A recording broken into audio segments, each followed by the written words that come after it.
I'd like to declare the regular board meeting of the West Valley Sanitary District to order. Julia, roll call. Yes, thank you. Borstein? Yes. Kelly is absent. Megs? Here. Scylla? Here. Gaffney? Here. Thank you. Please join me in the Pledge of Allegiance.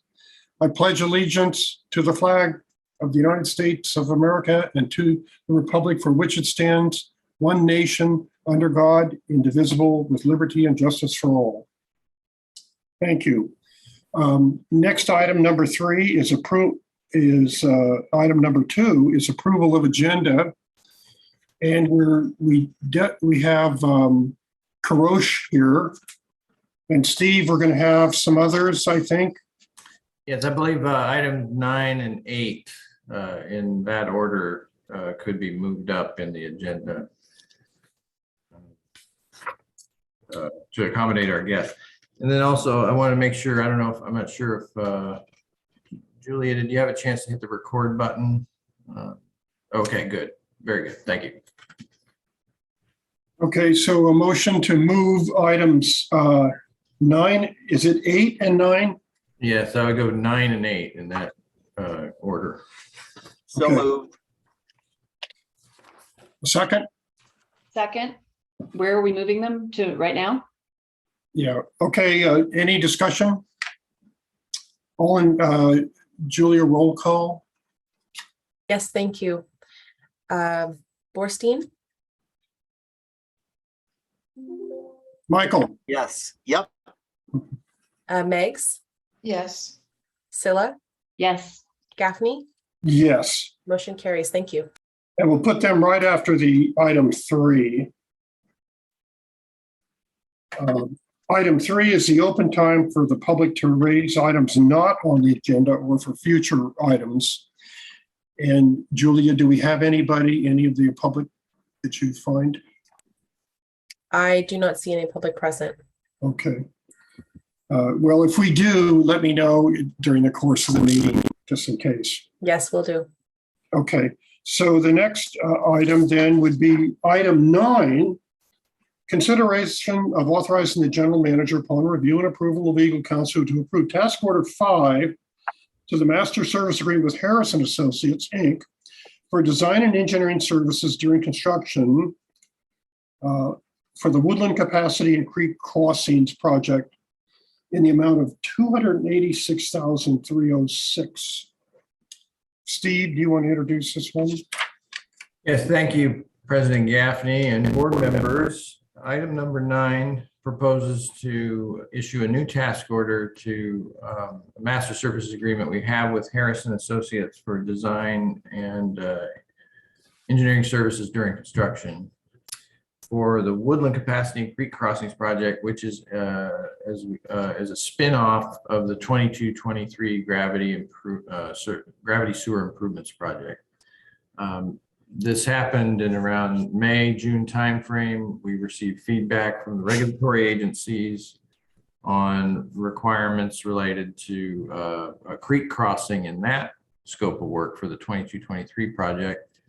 That would require lowering of the sewer, which had a reverberating effect on adjacent trunk line and branch sewers in the area of Woodland Road. Looking closer, we discovered other creek crossings, and as you know, the IAMP that you oversaw the last couple of years prioritizes creek crossings as a higher risk asset in our system. And so we uncovered a possibility of addressing 4 creek crossings in one project, which could have economies of scale and complexities related to our permitting processes. So we'd be able to get a lot done in one project potentially, and deal with a real known capacity issue and a known infiltration and inflow issue in our system. So we seized that opportunity. We asked Harris to put a proposal together that would take advantage of existing work they'd already completed in the 22-23 project and package that for the board's consideration, and for a project in the following summer of 2023 during the dry season at that time when we can do work near creeks. And so that's my overview. I'd like to hand it to Phil to explain any other details. And then we've invited Karosh Ranpur of Harris to give some insight into the work ahead. Phil? Sure. Thanks, Steve. So this Woodlands Capacity and Creek Crossings project is looking at replacing just under a mile of pipe along Woodland Road in Kentfield. And as Steve said, it grew out of that 22-23 design process. And based on that information from the regulatory agencies, we've moved it into a separate project to sort of fast track the 22-23 project and hit our targeted construction windows for that. And this project, now it allowed us to take a more, holistic look at that area and address some known inflow and infiltration problems that we've seen in that area that receives a substantial rainfall for the area. And we're looking at addressing several high project score creek crossings that all happen to be right in that area, and looking to increase all of that capacity in that system to deal with any further I&I further upstream from that. And the downstream section of that ties into other work that we've done with past projects as well. So we're kind of working our way up the hill there into that area of the Kent Woodlands. Working with Harris, they've already, as we said, as part of the 22-23 design, they've designed a good portion, a meaty chunk of that one of the creek crossings, a couple of the creek crossings actually have reached beyond 50% design with Harris. And so it's only natural that we would continue this project with them. And we've got a great track record working with them on previous projects in recent time, and they're familiar with our system and needs. And it's been a pleasure working with Karosh. So happy to, continue this.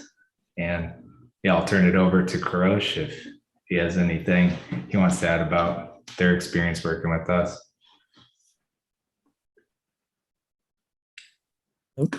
Can you guys hear me okay? We can hear you. Okay, there you go. Good evening, board members. My name is Kurosh Rampur. I'm a senior project manager with Harris and Associates. I've been with Harris for over 27 years. Our company has successfully completed, I want to say, at least half a dozen sewer projects for the district in recent years. I've been personally involved with the last 3 projects. So as such, we know the staff very well. We were very familiar with the standards, the expectations, and the intricacies of the staff. So there's hardly any learning curve for us. We will hit the ground running. What that means for the district is minimize design time and ultimately a cost saving, some cost saving to be had in the process, and also a better chance of meeting the schedule. As both Steve and Phil mentioned, this project came about as a result of our recent work on the 2022-2023 project, which is actually, I believe, is being advertised.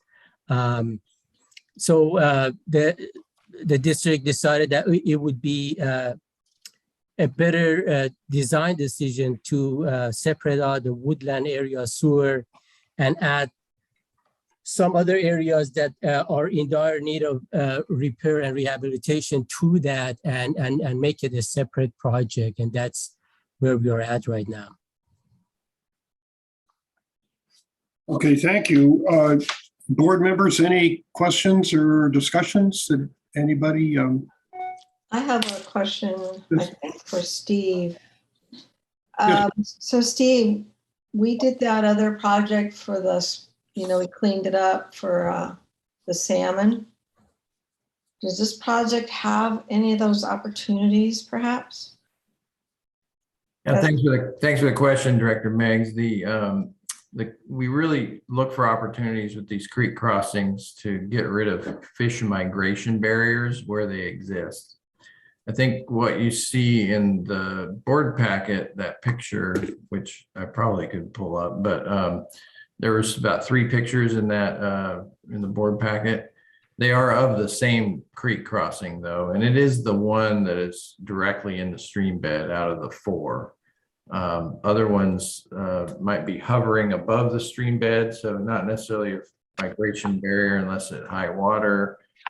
And then maybe not as big a deal as the one that we worked on last year, where it was a larger trunk sewer that really was a big waterfall, a big impediment.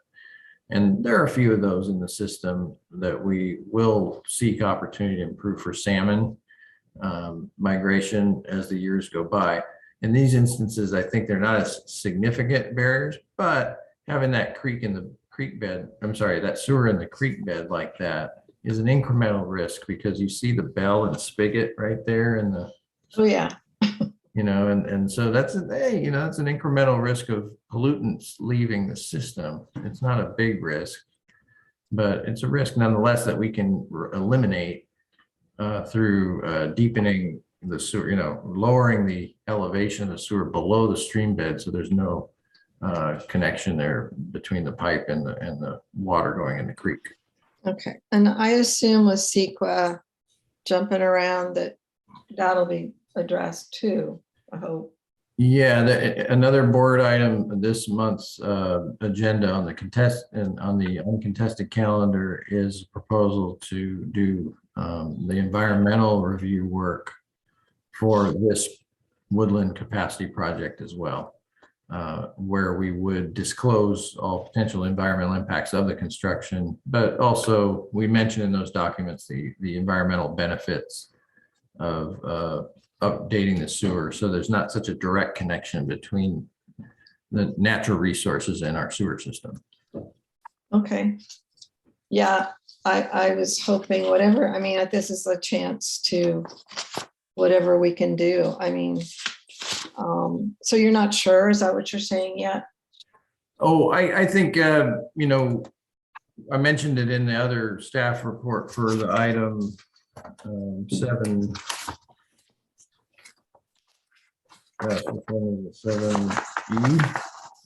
7F.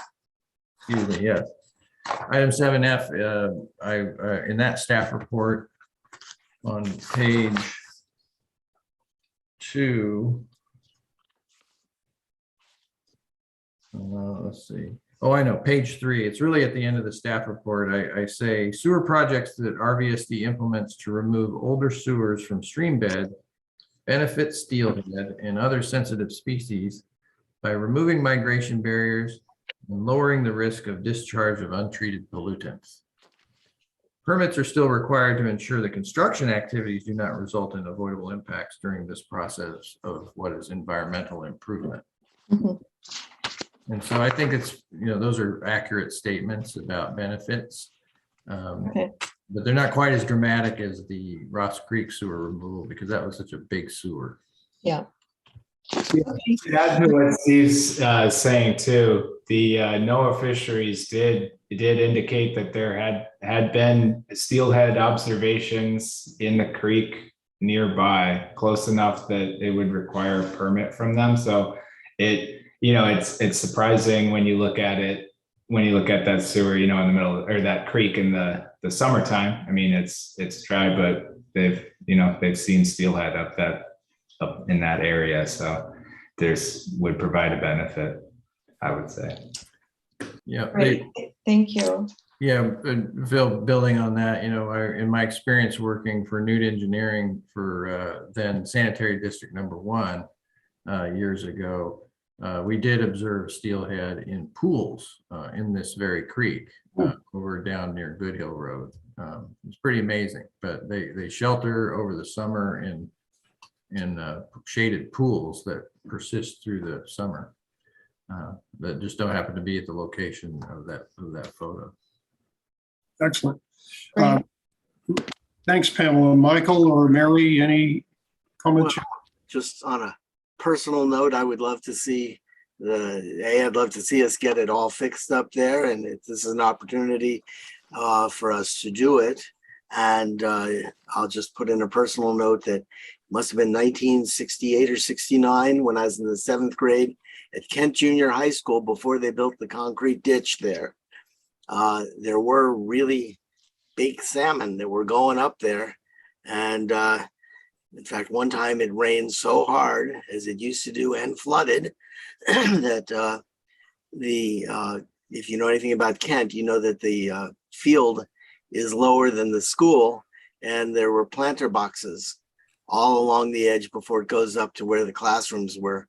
And the water was up above that. And when the water went down, there were steelhead in the planter boxes. And I walked I don't know, 4 or 5 pound steelhead home to my mother. And so I'd love to see 4 or 5 pound steelhead going up that creek again. Yeah. Yeah, this is one of those pictures I was talking about, which it shows, there is the pipe right there and the bell and spigot sort of setting in the bed. The steelhead can get around that, no problem. But there are other sewers in our system that are a little bit more of an impediment. Yeah. Okay, thanks. Thanks, Director Borstein, for the anecdote. It's amazing but true, and people in Marin County kind of look at you sideways sometimes when you say, "Yeah, there's steelhead in this creek." Used to be orchards in Kentfield and Greenbrae. Yeah. You're an eyewitness. What we did discuss too is that whether we get a grant from that group or not, that we should, inform them about what we're doing and send them pictures, because maybe there'll be another project where we can get a grant, if not this one. This is a pretty difficult project, isn't it? It means if we lower that sewer line, we have to lower down below. So we really have to reroute a lot of projects. And this one will probably cost in the range, closing in on $3 million for everything, might be a little bit less than that, but is that about right? I think Phil's looked at some line by line estimates, and yeah, it is a little surprising. It is on the high side. But as you point out, Director Gaffney, if you lower sewers, you can't just pipe burst them. You have to excavate, do the trench, the bedding, and completely relay the sewer almost like it's a new project when you have to lower them. But yeah, Phil? Yeah, it's definitely a step up in complexity, I would say, from some of the recent work we've been doing. It's not just a straightforward pipe burst or pipe replacement, as Steve said, and you mentioned. We're going to need to open cut and make our utility work with all the existing utilities and topography. It's quite a bit more involved for a good number of sections of pipe for this project, because we're going to lower that creek crossing.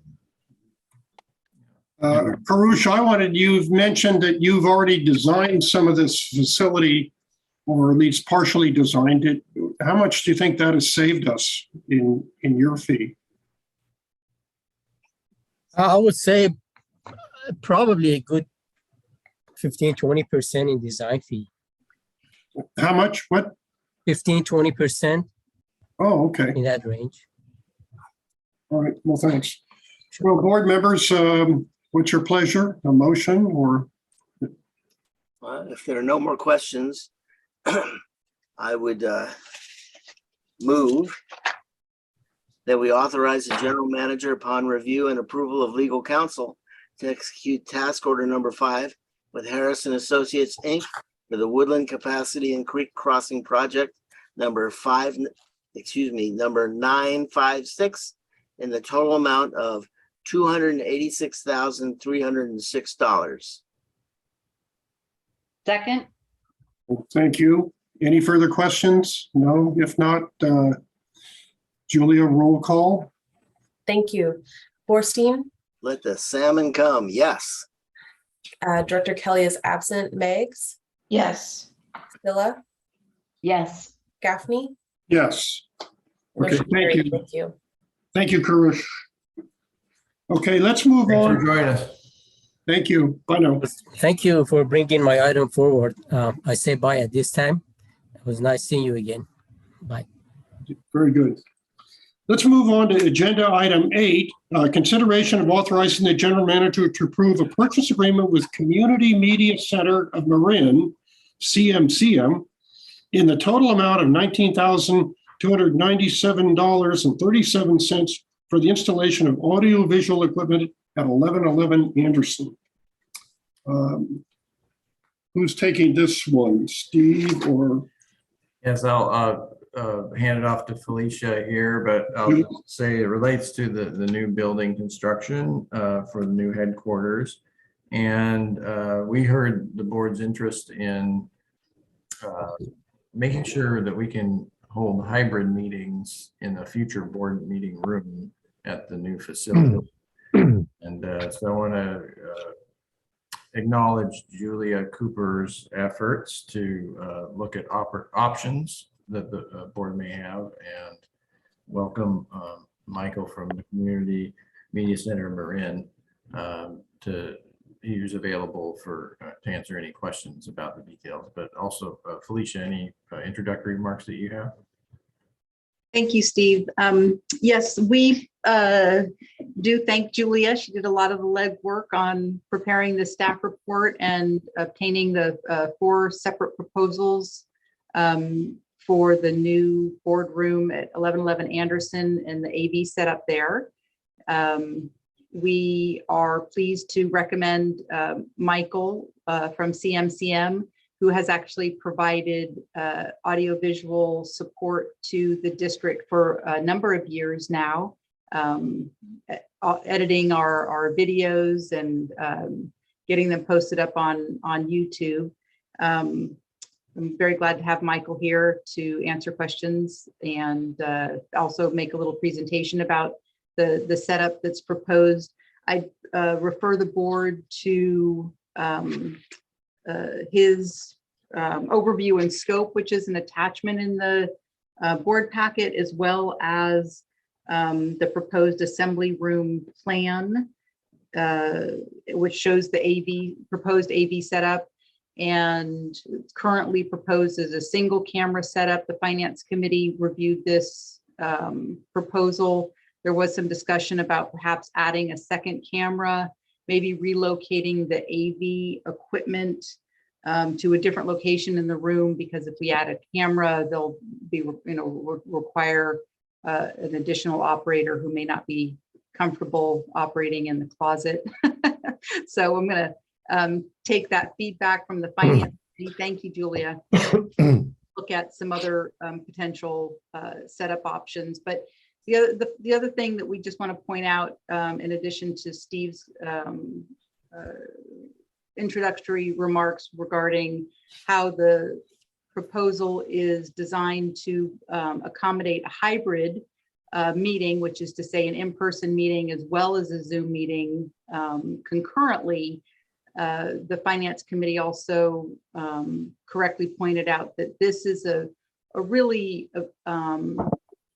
great amenity for not just RVSD, but for the community at large, and that perhaps, this, not just the room, but the system could be made available to other public agencies within Marin County. And that also CMCM, who we are recommending as the preferred AV vendor, has extensive experience with all the cities and towns within Marin County, as well as other public agencies within Marin County. So Julie, would you like to add anything to that? No, you covered so much of it. Thank you so much for working with me. And Michael, thanks for joining us this evening. Sure. I think that this setup that we've proposed is certainly a step up from how we used to previously record in-person meetings, as stated in the staff report, but it does also reflect our actual needs. Not too technologically advanced, but definitely more advanced than we've been. Michael, did you have something you'd like to add here? We'd love to hear it.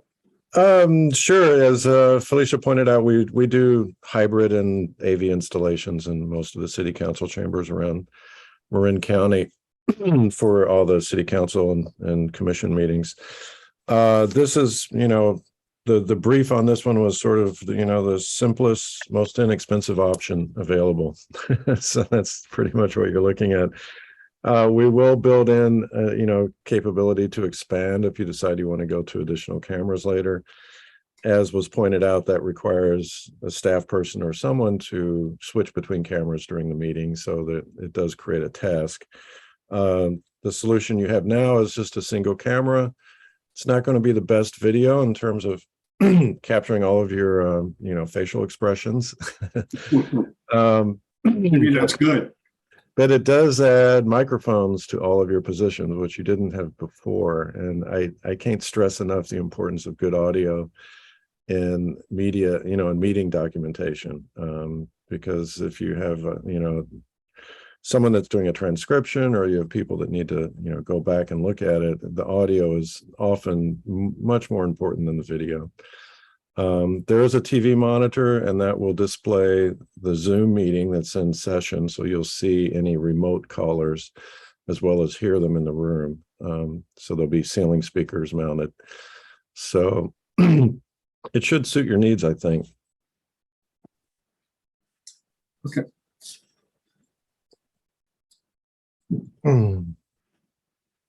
Is that it, Michael? Yeah. I think that's good. I do too. We look forward to helping you. Board members, comments, questions? I have a couple of quick things. First of all, this has been a long time coming. I've been asking for it for years, and I'm so happy to see it on the agenda. We're moving up in the world. Just for Michael, is this will be similar to what we see now on Channel 27, like Fairfax or other council meetings? Will it be the same as that? Yeah, it'll be pretty much the same equipment, although it's only a single camera. In those other installations, we typically do 4 cameras, but then there's an operator that's switching between them and zooming in and out and changing camera angles. Although you'd have to go back about 3 years to actually see a complete meeting since everyone's been in Zoom lately. But I agree with you on the audio, because I've looked at some of our meetings on the tapes or whatever they are, CD or whatever it is. And there's times when it's so mumbled and blurred, you can't get it, or even if you turn it up really loud. So I'm really looking forward to this, and to share it in the community will be a nice connection with the community as well. So I'm ready to vote whenever you guys are. Michael or Mary, any more comments? Sure. I'll just say that, this sounds lovely up until this point with this room. This would not have been possible to do in the past. We didn't own a space, and to get in and start wiring up the police every time for microphones, it would have been a darn near impossibility to set it up. So with times being what they are and everything else, and the fact that we own this new building, this is really a terrific opportunity to do this at this time. And that's fabulous. And one of the other things I really like about what CMCM is doing is, you look at the other bids here, and they're like over the top audiovisual technologies for $77,000, when it's technology that we don't need yet. Mm-hmm. Yeah. Not to say we won't need it in the future, but we don't need it yet. And I'm of the opinion that we don't build to what we might need sometime in the future. I like the idea of let's build to what we need now, but have the ability or the thoughtfulness to add those things should we need them in the future. And the beauty of this is we may never use a $77,000 system, but if a year or 2 or 3 from now, we decide that we need some other things, we have the flexibility with this new room in this new building at this time to go ahead and add those things later. And remember also, technology changes so damn fast that there may be things that we'll be able to do in the future that that nobody's even thought of yet. So it's all terrific, and very happy to see this go forward. And thank you, Michael and CMCM. Oh, you're welcome.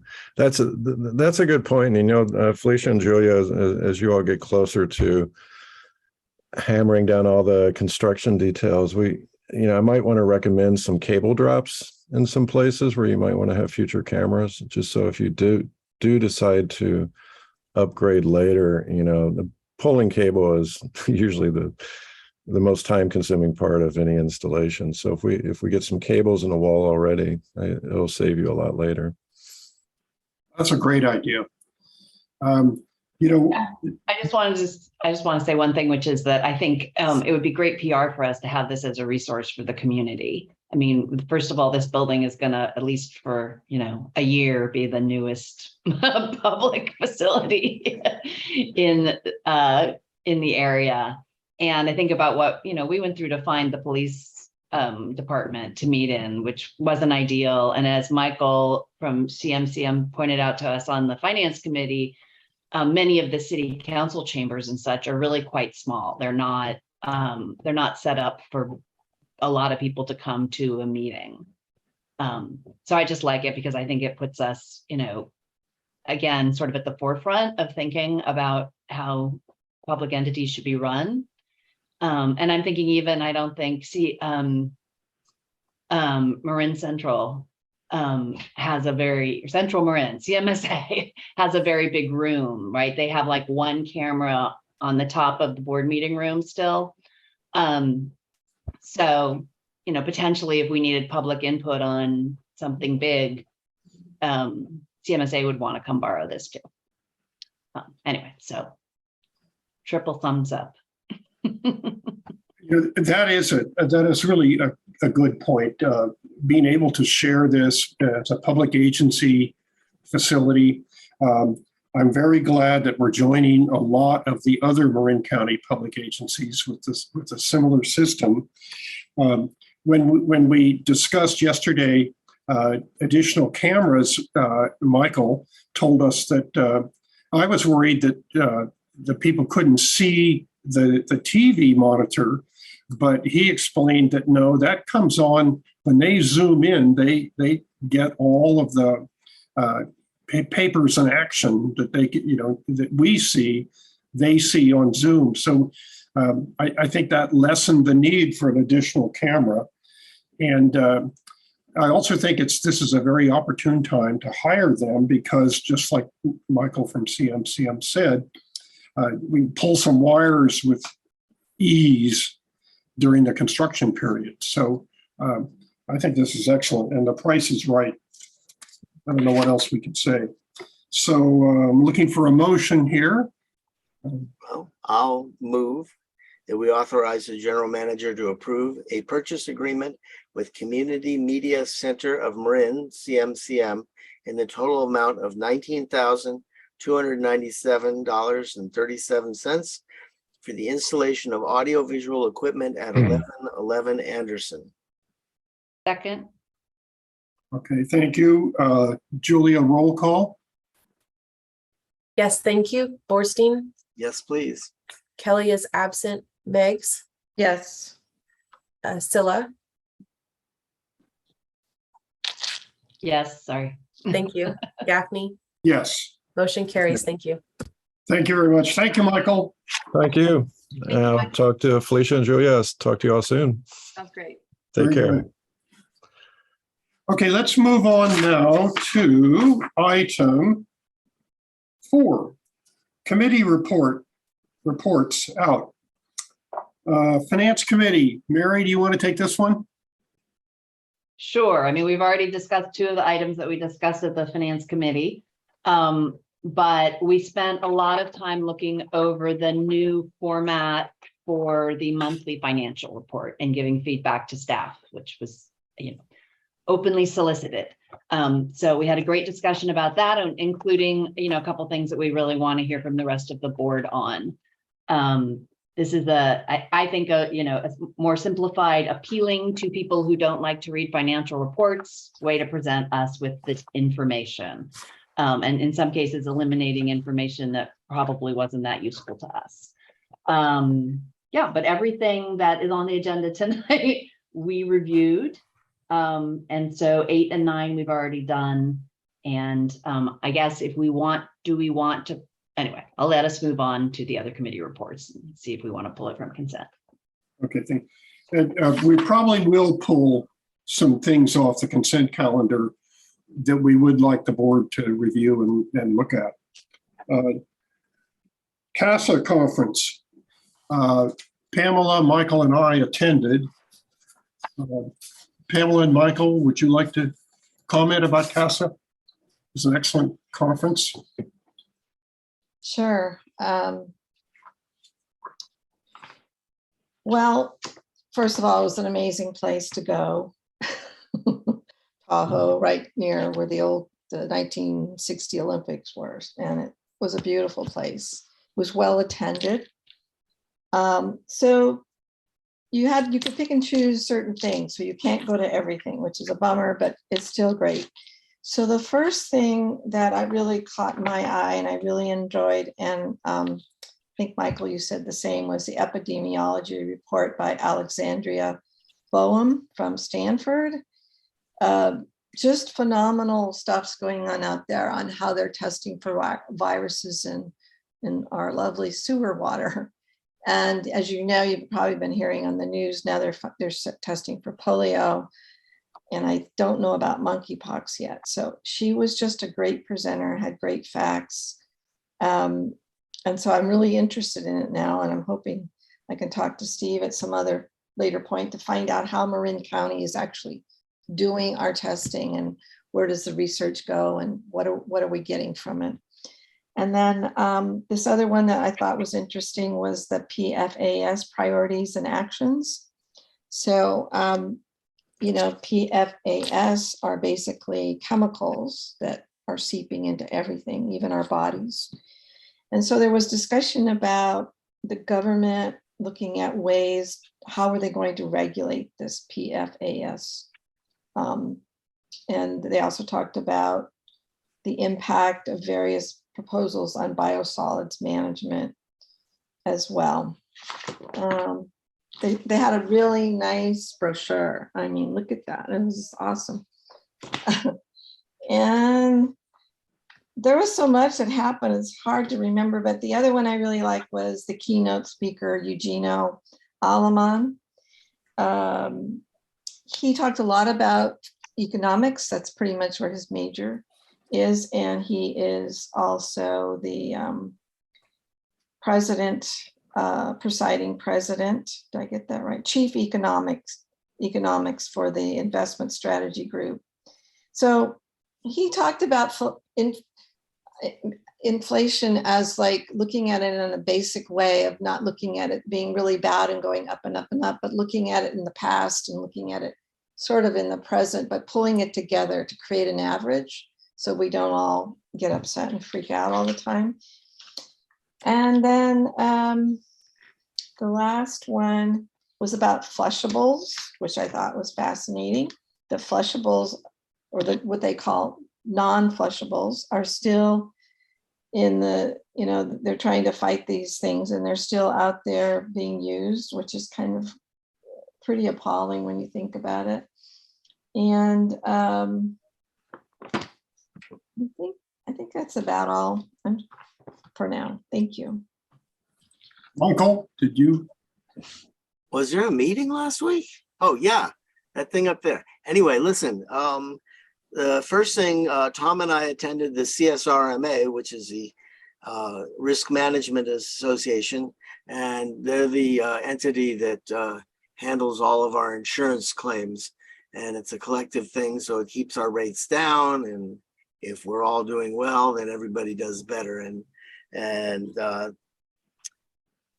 first thing I'd like to just say that in listening to these things, I felt a lot of them, and it's maybe just me, that they were using RVSD as a poster child for what to do right.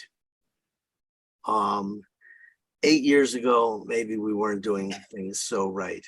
But when Greg first started with the IAMP, and it's just one thing, it says agency still face tort claims for dangerous condition of public property with its elements and defenses, and could still face inverse condemnation claims under the limited circumstances of showing that an agency deliberately adopted a fix it when it breaks plan of maintenance.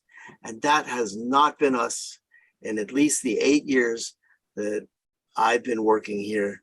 We are specifically going out and finding out where are our deficiencies, just like that last thing we talked about on Woodlands. Where is it? And let's not just wait until that thing on Woodlands explodes into a creek and we've got the water board all over the top of us. We're out there saying, we know where they are. Where's the worst ones? Let's fix them now. Because if we show that we've been doing that, when there is a problem, and let's not kid ourselves, we're in a business where there are going to be problems. We are never going to be airtight. We're going to leak. And these are going to happen. But we can show with absolute certainty that we're not waiting till things break. We're out there, Paul and his crew are out there finding out where are the deficiencies, CCTVing everything and getting out in front of the problem before it happens. And I mean, I was listening to that going, patting ourselves on the back going, wow, we're doing everything. Well, no, excuse me. We have done everything that they're saying an agency should do to protect themselves so that when an issue happens, we can react to it faster because we know we have CCTV of everything. We know our entire system. We know where the problems are, and we can go in and fix them probably much, much quicker than other agencies could do and really help us to prevent terrible lawsuits these days. So that was very good. And Felicia, I'll get you this, and everybody else. You can have the lovely thing which they gave us. The next thing they talked about, which I would have Tom maybe talk about, was the introduction to risk pools and captive insurance companies. Because I believe, Tom, that Corte Madera one of our local agencies has done this already. Las Colinas did it, where instead of using CSRMA, there's a separate entity now, which is what they talked about. Yeah, I don't know if Las Colinas did it, but what they're planning to do with CSRMA is to set up what they call a captive insurance company.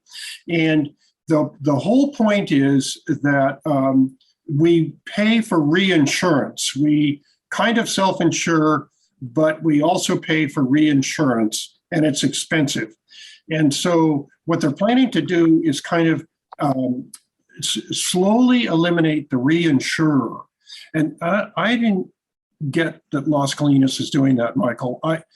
Somebody local is doing it, and I don't remember which one. Okay, maybe it's Corte Madera, because they, whatever, they're in a different situation than us because they were also related to a city. But I think the plan is that we're going to be doing more self-insurance in the future through a captive insurance corporation. And it seems like a good idea, but we're not going to jump into it. It might require a upfront investment by us. In other words, all the CSRMA members may have to kick in some cash to fund a capital base. And I was trying to find out how much we'd have to put in, and nobody knows. And, it might be $100,000 or more. It was interesting, though, to think about eliminating effectively my understanding was like the Lloyd's of London, where Right. If your insurance can't handle it, if your AAA can't handle it, AAA has reinsurers standing behind them who will kick in and pay and make sure that the insurance company's CSRMA in this case is strong and has the money to do it. So anyway, that's partially, yeah. And Blake Trayson, who's I've known for 8 years, who's the general manager of the Truckee Sanitary District. I incorrectly mentioned to Steve Moore that they had completely eliminated I&I.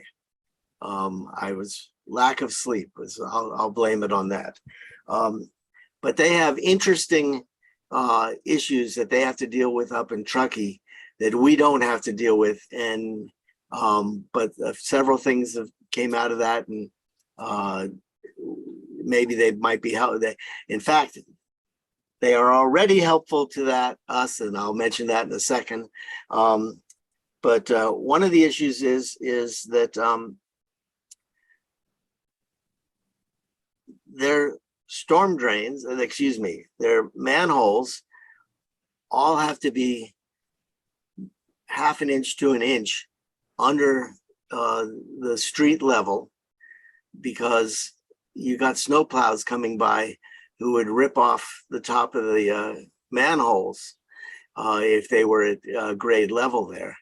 The second thing is that it appears that their ground freezes and thaws and freezes and thaws, and the manholes move up and down and up and down. So they have to have a mechanism underneath it, rubber grommets, that allow the manhole to expand and go up and down.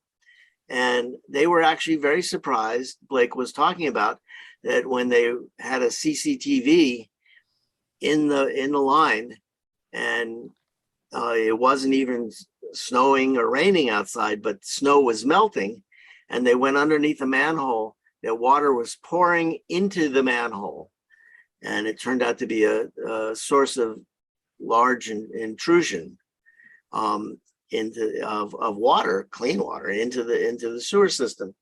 And so they worked with a company, and they developed a caulking material that could go around the seal of the manholes and pretty much eliminate the inflow of water into their system. And it also had a side effect of that, aside from that, of that, I guess, an issue. I don't know if we have it much, but our guys, those are heavy manholes. And when they put in the pick rod to pull out the manhole, sometimes they don't come out so easy, and we end up with strained backs. I have heard that in the past. And it turns out that with this, it makes it easier to pull the manhole covers off. And so we were very excited, Tom and I, that they offered us all a tube of the stuff to bring back to our agency. And we told Steve more about it, and he sent us a picture of John Vogel applying that same stuff last April or May to our manholes. So once again, RVSD ahead of the game. A lot of the stuff we're doing here is, oh, there it is. Shut out. Shut out. Anyway, so I believe we're using it on our system here and there. And we were going to bring a tube to Steve to show him, hey, we got a brand new idea. And he said, oh, we've been doing that for a couple of months. And it's right out there. I mean, I doubt many agencies are using it, but John Vogel heard about it, and we're trying it out already. RVSD ahead of the game. Yep. Oh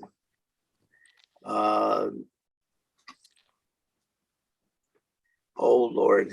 There was one I wanted to talk about, and it was cybersecurity for local water agencies. Thank you. And I know that we're doing just about everything that they suggested, but at the end of the speech, the fellow gave a really good list of websites And I was thinking that we should tell our guy who probably knows these, but just in case, in one of the slides was a list of resources and websites, many of which are free, and we could get our IT guy to check those out. But she already has most of them, but still, it was a real good list. That was one thing. Did you have something else, Michael? Oh, I was very impressed in the past 8 years with Ryan and IT Hub, and I believe they're right on top of it, and checking all these things and the fake phishing scams and all that. So I'm pretty comfortable with our little agency. They talked about the renewable energy and climate action, and how it might impact our agencies. In particular, they were saying that the State Water Board and these other agencies are talking about requiring us to do things with technology that doesn't exist yet. And some people were complaining about that, like, hey, how can you require us to do something that doesn't exist yet? And so that's up for talking about. And it seems like our agencies, between RVSD and CMSA, are really, again, ahead of the game with our power generation at CMSA. Right. And sometime, I had thought it was going to be over a year ago, we're actually going to bring up the new cogen engine, but that does look like it's happening any second, as a side note, and we're going to be able to produce a lot more energy and power a lot more of the agency. They talked about different grants that may eventually be available in the future to get electric vehicles, to more and more electrify the agency. And those will be in the form of grants that they talked about. Plastics, big problem. You know, we don't have to, but we as a JPA are probably going to be required at some point to figure out how to try and stop microplastics from going through the system. And getting out into the ocean. The microplastics are so extensive. I'm sorry, Tom, what? Oh, I thought you were done, Michael. Oh, no. I go in anytime. But they're finding these microplastics basically at in the intestines of fish at the bottom of the Marianas Trench. There should be nothing down there. And yet they're finding all this terrible, terrible hazardous waste material. And they talked about that we have the ability now to collect these plastics and actually make them into a safe product and, you know, organics that we can then reuse elsewhere. And in the IJ here recently, in the past few weeks, there's a company out of Sausalito that's been going out to that big plastic patch in the Pacific Ocean and collecting tons and tons and plastic bottles and other plastic materials and bring it back. And so there certainly is a lot of doom and gloom that people talk about, but I see a lot of really exciting technology that's going to help to save us.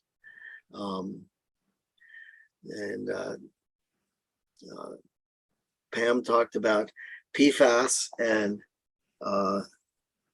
they said they went back to study PFAS and try and find a baseline of people who had never been exposed to it.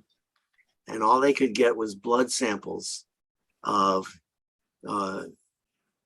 Army people who went off to the Korean War before PFAS was in the system. And they had their blood stored, frozen for many years, since they had a baseline from that. Other than that, the number I heard was 99.7% of all living organisms on the planet have PFAS in them. And it's just one quick thing that I got from Eugenio Eleman, who works for Raymond James. And he, we hear every day about the interest rates and we're in a state of huge inflation. He said, you guys don't know what you're talking about. I'm from Argentina. You want to know from inflation, you come to Argentina. But what he pointed out was the last time we had this kind of inflation, remind me, Tom, I think it was 1979, 1989. It was Jimmy Carter. Early 80s. When he got blamed for all those terrible inflation things, he said, and he showed us the graph. He said, look at this.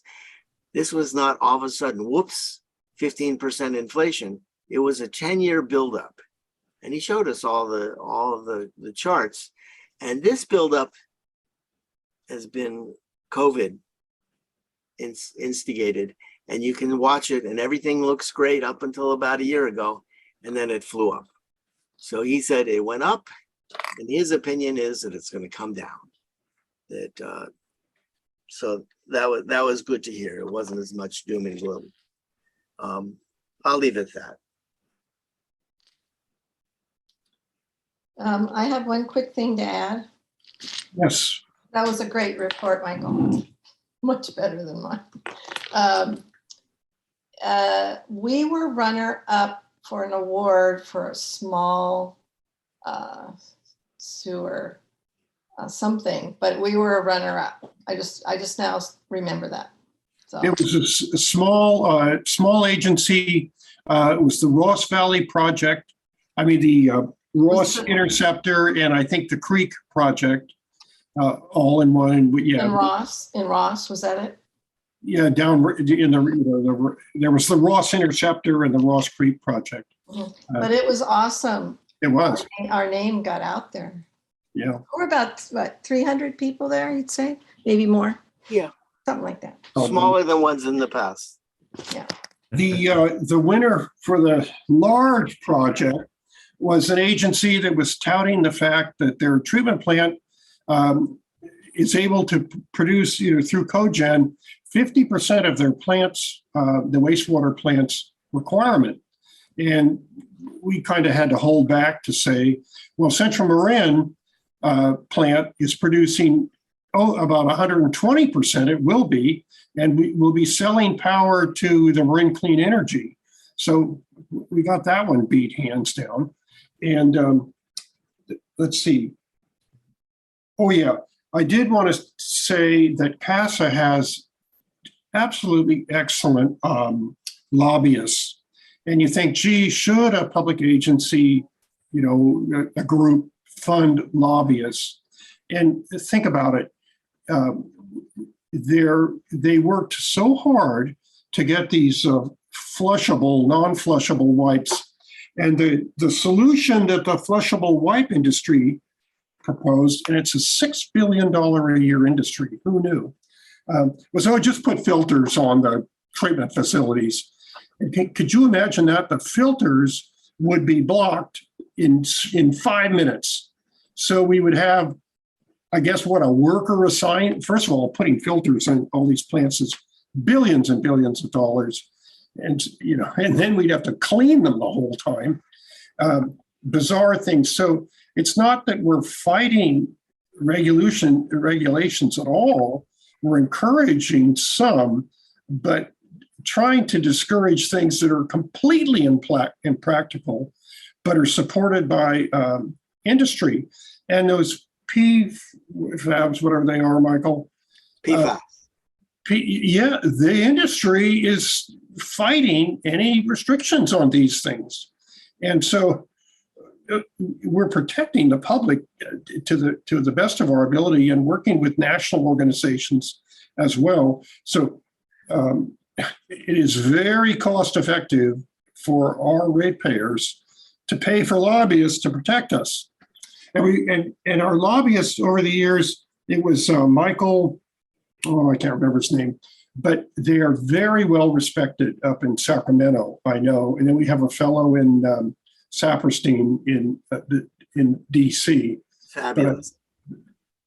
But I know that our Sacramento group is very well respected. He was the manager of Casa as well as our lobbyist for years. And he would criticize people for golfing. Why are you golfing when you're supposed to be at this? Don't claim you were attending meetings when you're out golfing. He did it in publicly chastise. So have they gotten legislation passed that that flushable has to mean dissolvable? Yes. No, they're telling them getting more and more. it's Okay. not to flush. They're not flushable. And But can we get them taken off the shelves? I mean, that's They're trying. no, we haven't gotten them taken off the shelves. We've gotten them to, they have to put down that they're non-flushable. They can't say they're flushable when they're not. okay. And so that's as far as we've gotten. And boy, that was a tooth and nail 3-year battle, something like that, and we're still working on it.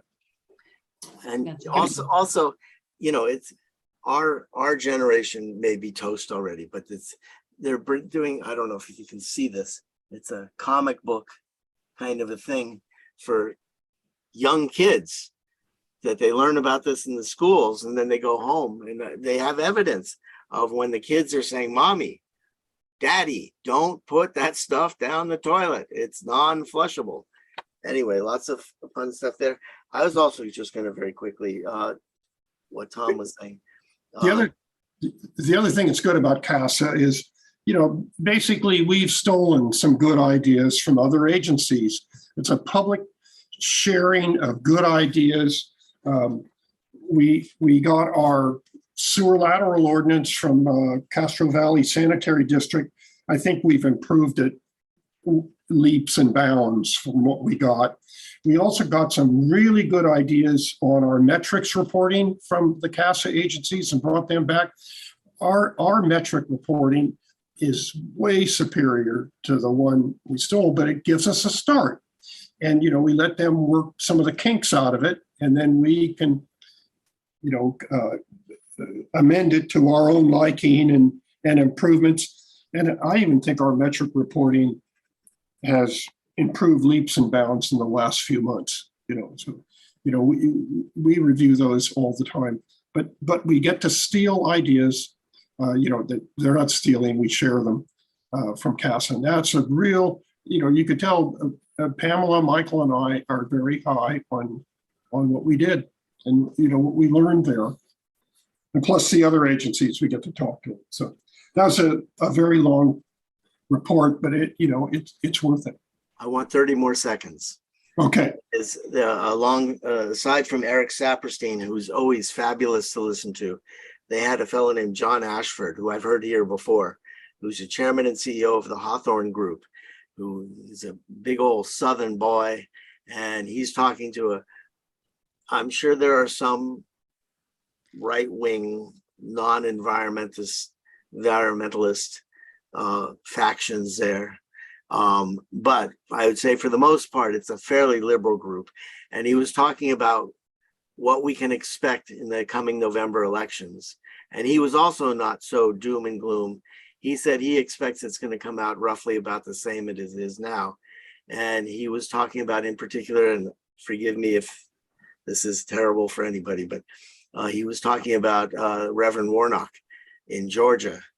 He said he doesn't think it's even going to be a close race there because he's running against Herschel Walker.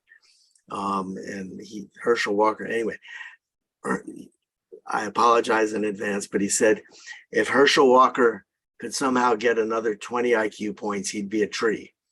Support is a tree. Yeah. What he said was that the Republicans are going to take over the House and that the Senate is extremely close.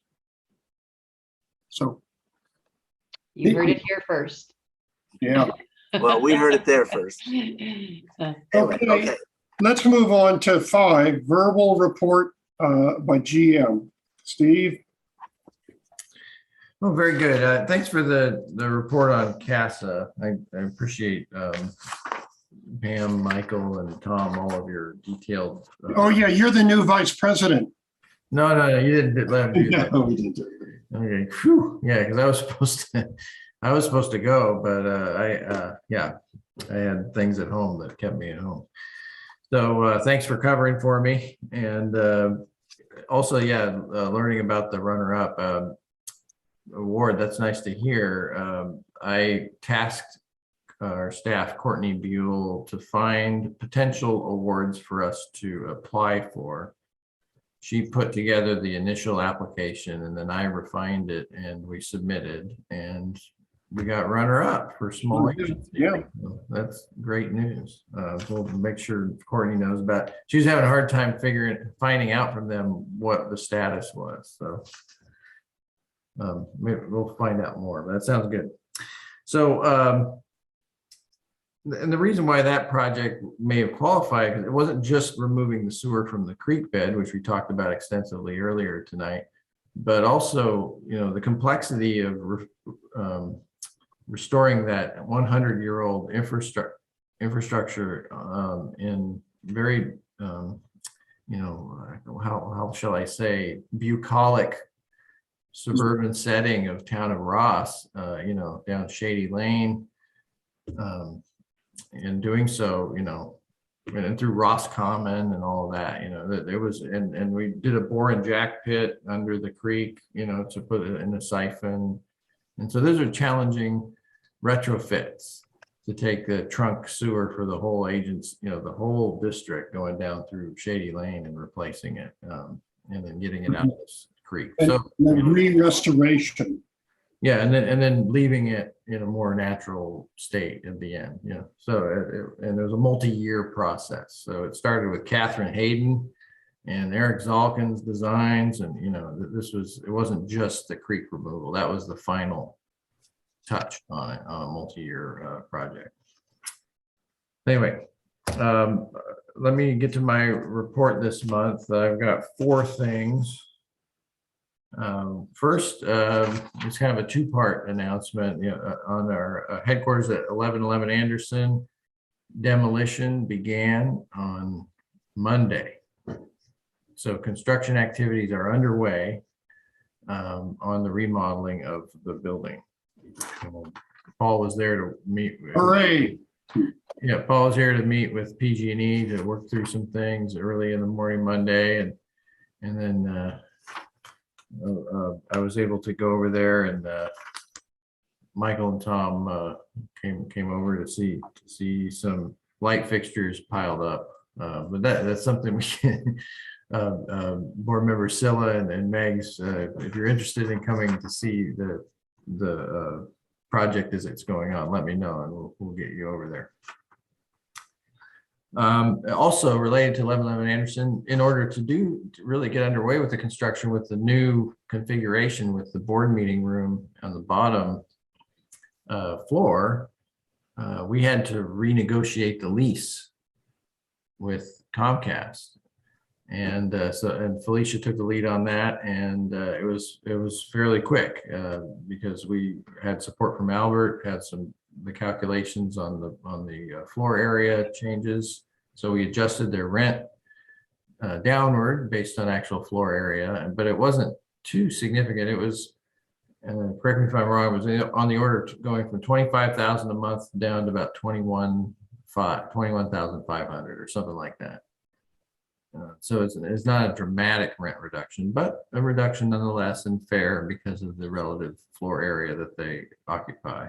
Does that sound right, Felicia? Yeah. Yeah, that's right. So that went well, and in time for us to break ground on the construction with the new lease in place. Well, you know, my second item here is a positive item. I wanted to recognize our field staff for a compliment they received. This is John Corrids and Daryl Proshold received a written compliment from a town of Ross resident. I'm just going to read it. I'll just say it was for returning an escaped French bulldog while they were out of town. And I understand from Felicia that they're very valuable. So not only a family member, but also kind of a high risk of being absconded with because of their value, the French Bulldogs. Okay, I'll read the note. Hello, I'm writing to compliment and thank two of your employees, John and Daryl, who work with the sewer department. On Friday, August 12th, our much beloved French Bulldog, Daisy, apparently escaped from our yard while we were out of the country and my in-laws were watching her. John and Daryl, who had been working in the Winship neighborhood, noticed our dog running down the middle of the street and realized she shouldn't be roaming the neighborhood. They stopped their truck and called for her, and she ran over and jumped in their truck. They checked her dog tag and tried the phone number, but the call didn't go through because we were out of the country. Then they checked the address on her dog tag and delivered her safely back to our house on Fallen Leaf. I ran into John and Daryl this morning on my walk with Daisy. Suffice it to say, I was so grateful to hear what they had done to keep Daisy safe and return her to us. We didn't know how she had been returned home. I wanted to let you know, their employer, how much we appreciate their thoughtful efforts to return Daisy to us. Fabulous. What's the last name? Can you- I only have the first name. Oh, okay. I'll follow up with you. Of the dog? I'm surprised they didn't find it in a French drain. Yeah. That's kind of Right. morbid. Moving on to number 3. So yeah, that was really nice. And I when I heard about it, I said, well, That's fabulous. I'm going to make sure the board members hear about this, and that it's recorded for posterity on this board meeting. Yeah, excellent. Okay, my third announcement. It was the shutout. I know that you all attended the Casa meeting. You may have seen that presentation by Truckee Sanitary District, and they use this to achieve a measurable improvement in I&I. Right, so that's why they're excited. Is that we got a percent reduction that we can prove through monitoring when we applied this caulking material to the frame and cover of the manhole at the surface. And it's really not, it's not so much I&I, it's stormwater inflow Yeah. that this addresses, right? So so it's like a caulking material in the lid and frame. It's not just the lid and the frame and cover interface, but also that frame and interface with the surrounding concrete collar. That can be an imperfection as well. So it's a caulking material. And yes, John Vogel saw the same presentation at the CWA conference in April. And we, and Paul, correct me if I'm wrong, but we obtained several tubes of this material. We've started using it, and we have a plan to apply to 88 manholes upstream of a smart cover location. So we'll be able to measure whether it makes a difference up in the Sleepy Hollow neighborhood. Oh, excellent. So we'll have before and after, and but also has other benefits as a lubricant, which Michael mentioned, to be able to. And it eliminates manhole rattling sounds when vehicles drive over them. Yep. Which I have, I have a video. Want to see the video? Let's see if it works. I'm going to try and see if it works. It's a triple threat. Yeah. So is this working? Yeah.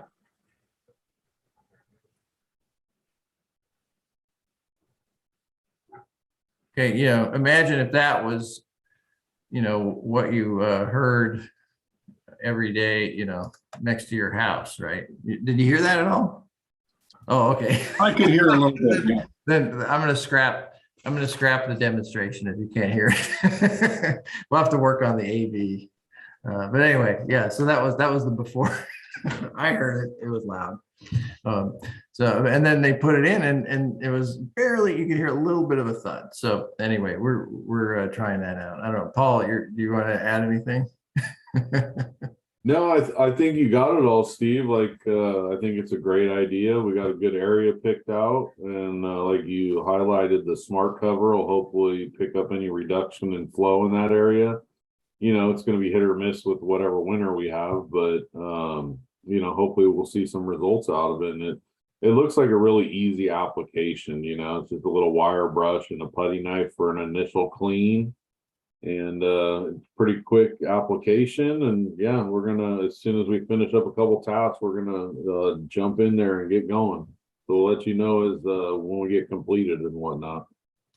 Yeah, and since we have the long-term data set, so we can plot different rain events with different graphs of flow, or water level, and just do it before and after comparable storms and be able to have a measurable effect if I they're. have a quick question.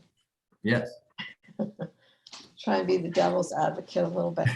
So tell me, when you lift those lids, don't you have like a hydraulic something or other or some way? I mean, are the guys lifting your lids by themselves? Yeah, that's Oh my God, that's really? typically how it goes. They use Wow. a hook and then it's I mean, they, even in the hospital, nurses used to lift the patients and all that. well, We that's don't do any of that anymore. We have like another hydraulic.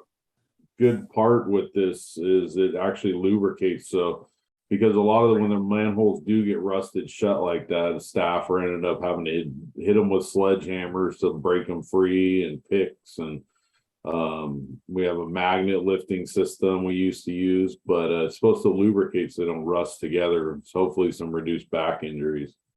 Yay. Well, you don't want back injuries, and they can last forever. Is there anything, Steve, that we could do, like a national search on lifting these manhole tops so we don't have any injuries, or am I just off the wall? It's part of the job. Yes, you can cause injury, but we do it so much that injuries are rare. There's a manhole pick that people use, and there's a technique to kind of use, where you're not lifting it up with your back. You're just turning it on its side. Yeah, you're You're sliding it out. Okay. All right. I feel better now. Thank you. I showed somebody for something I saw at Casa about a year ago, and it had a lever operation on it. You put it in, and then it had a fulcrum, and you could lift it like that. And I asked, and I guess it was Steve, previous operations manager, and he said, "Oh yeah, we have those." And so you get a lever action out of it, and that's a help to loosen it. We have those, don't we, Paul? Yeah, we have multiple different tools and all kinds of different stuff. I mean, every situation is a little different, but yes, we do have those. It's so, like I said, it's so you're basically pushing down your weight on it instead of trying to lift it up. Oh, But that's right. Yeah. a lot of the time, once you get them cracked, you can rock them open and they cut you. You're just teetering it on its own fulcrum there too, the lid, if you're just taking a look down in there. Okay. Thank you. Yeah, what's interesting is they don't, the lids don't fall in the hole because it's just the right shape, Yeah, you can stand them up vertically. It's pretty cool. Yeah. That's why they're round. Exactly. If they were square, you could on the diagonal, they could fall in the hole. Yeah. Okay, let's move to item 6. Thanks for that, Steve. Some good news about Anderson. Let's go to the verbal reports by board members and requests for future items. Any verbal reports? Well, just what Tom just said, we had the opportunity to go look at what was going on there. And the work that they have done when we showed up at, I think it was like 10 o'clock on Monday morning, it was unbelievable to me what they had already done in just a few hours, in pulling down old stuff and pulling out old conduit that we're really starting from fresh here, and it's very, very exciting to see. For future items, I think it would be appropriate to think about maybe while we're doing the building here to do a study. Right now, we can't use our recycled water from CMSA to flush toilets and do other things in the building. And I suspect, from what I know so far, is that we're not going to do tertiary cleaning at CMSA. We're probably going to go direct potable reuse at some time in the future. It won't be right away. but in which case we don't need double plumbing. But while we're in there and maybe running the plumbing on the outside chance we go with tertiary, should we think about running some purple pipe in the building just to have it local when it gets there? And the second thing is, and we've talked about it before, is right now we fill our trucks over at CMSA, and I can't help but think we're just a couple 100 yards down the street. Would it be possible to lay a pipe down 580 and run it over to Anderson so that we could fill all our trucks right at Anderson? And is that something we can look at? And when do we need to think about that, if we were to think about that? I'll just briefly, because it's not agendized, but in the business. That would be for future. Yeah, okay. In the business plan, it is explicitly discussed in the water resources sustainability section of the business plan to evaluate a line from CMSA to the 1111 Anderson building. Okay, Oh, that's great. I just like to hear it. Excellent. Pamela or Mary, any? I was curious, since we had to renegotiate the lease with Comcast, I don't even know how much they're paying us a month anymore. Is that something you can tell us?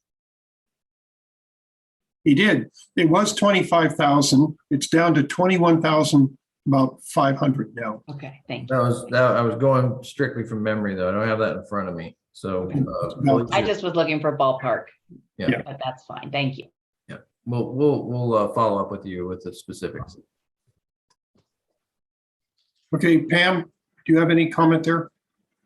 Well, it's on the consent calendar on the financials. It's about the print. I don't know if it's probably not appropriate to say it, but did you want me to pull it off the consent calendar or? Well, when we get to the consent calendar, we're going to pull that one off for sure. Okay.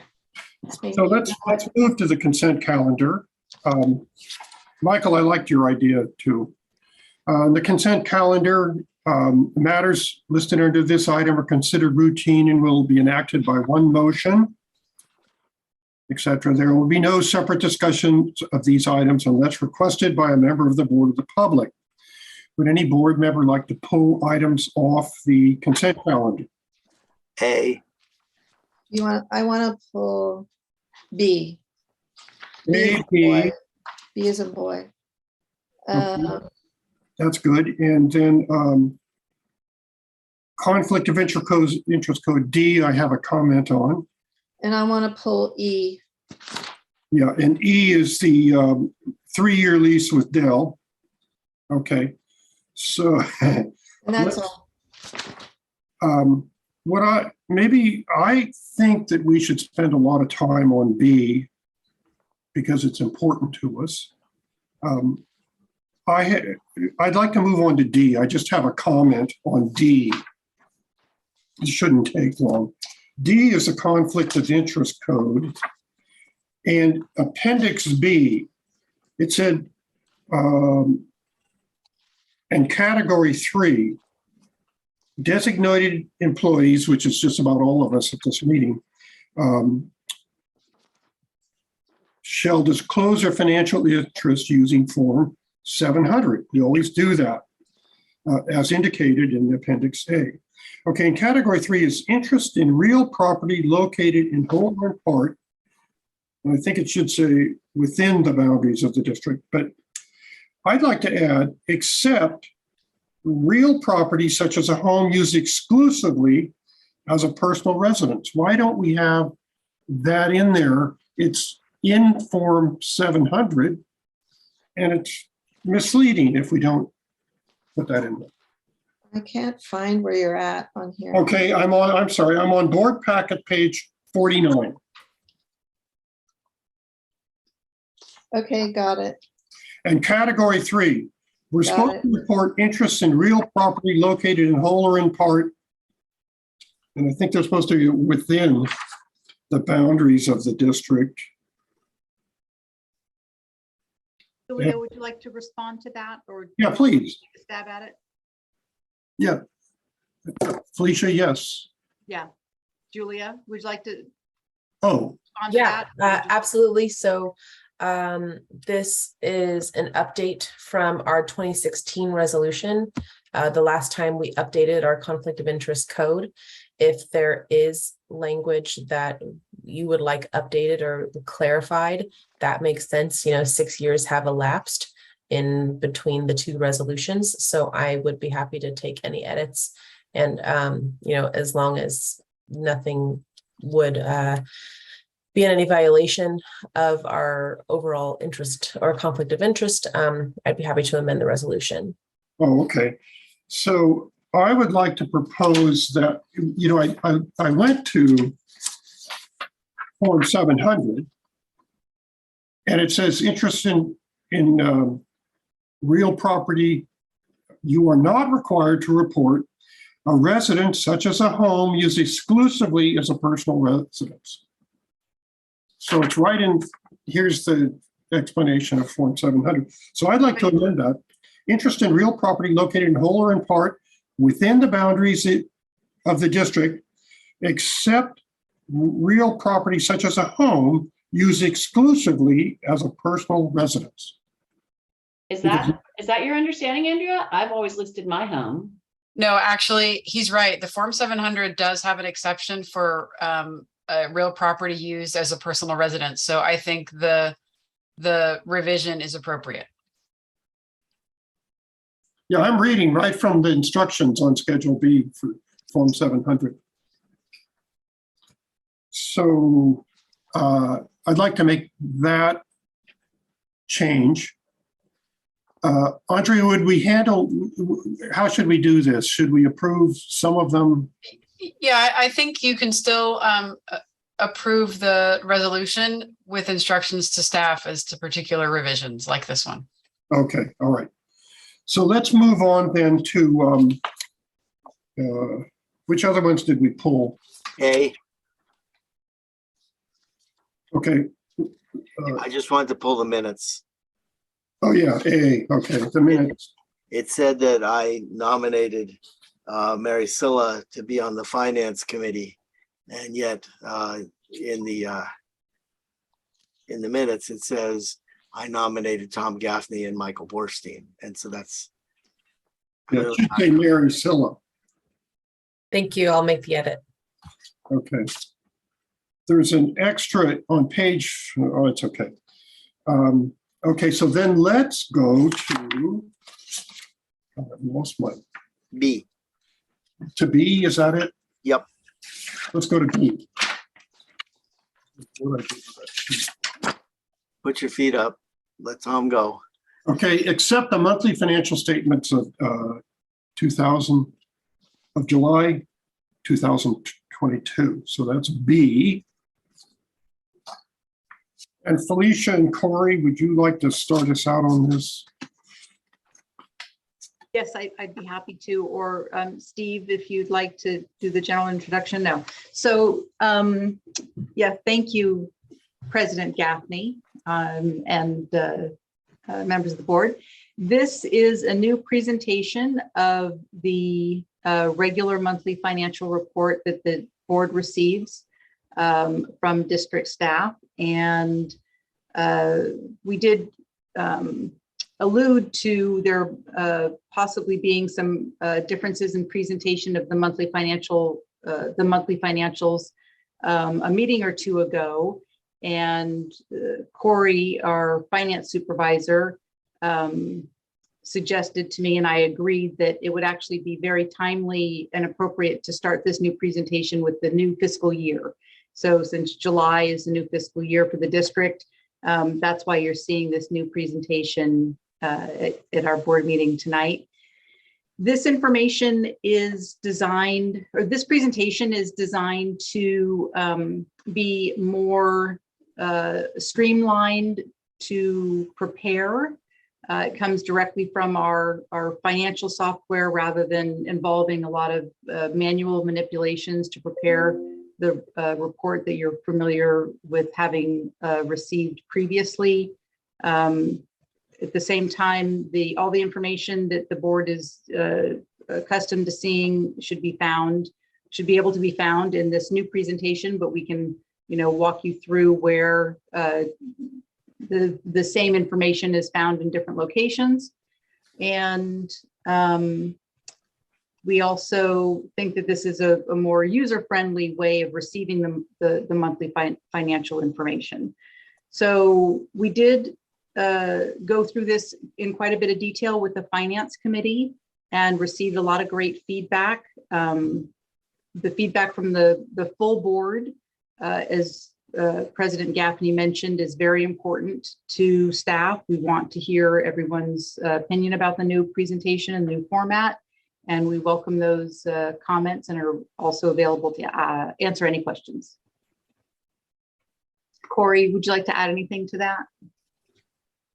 I think you said most of it, Felicia, but I do want to stress the fact that this format is new and it is to try to make it simpler so that way we can try to understand the information and digest it in a much more comprehensive way. Much of the tables as well as the narrative within it explains not only the same information that you all are accustomed to seeing, but also in a way that it's a little more intuitive, if you will. So that way we can see, okay, what are we spending on? Why? How does that compare to the budget? As well as where are we in cash? Like, what is our cash position?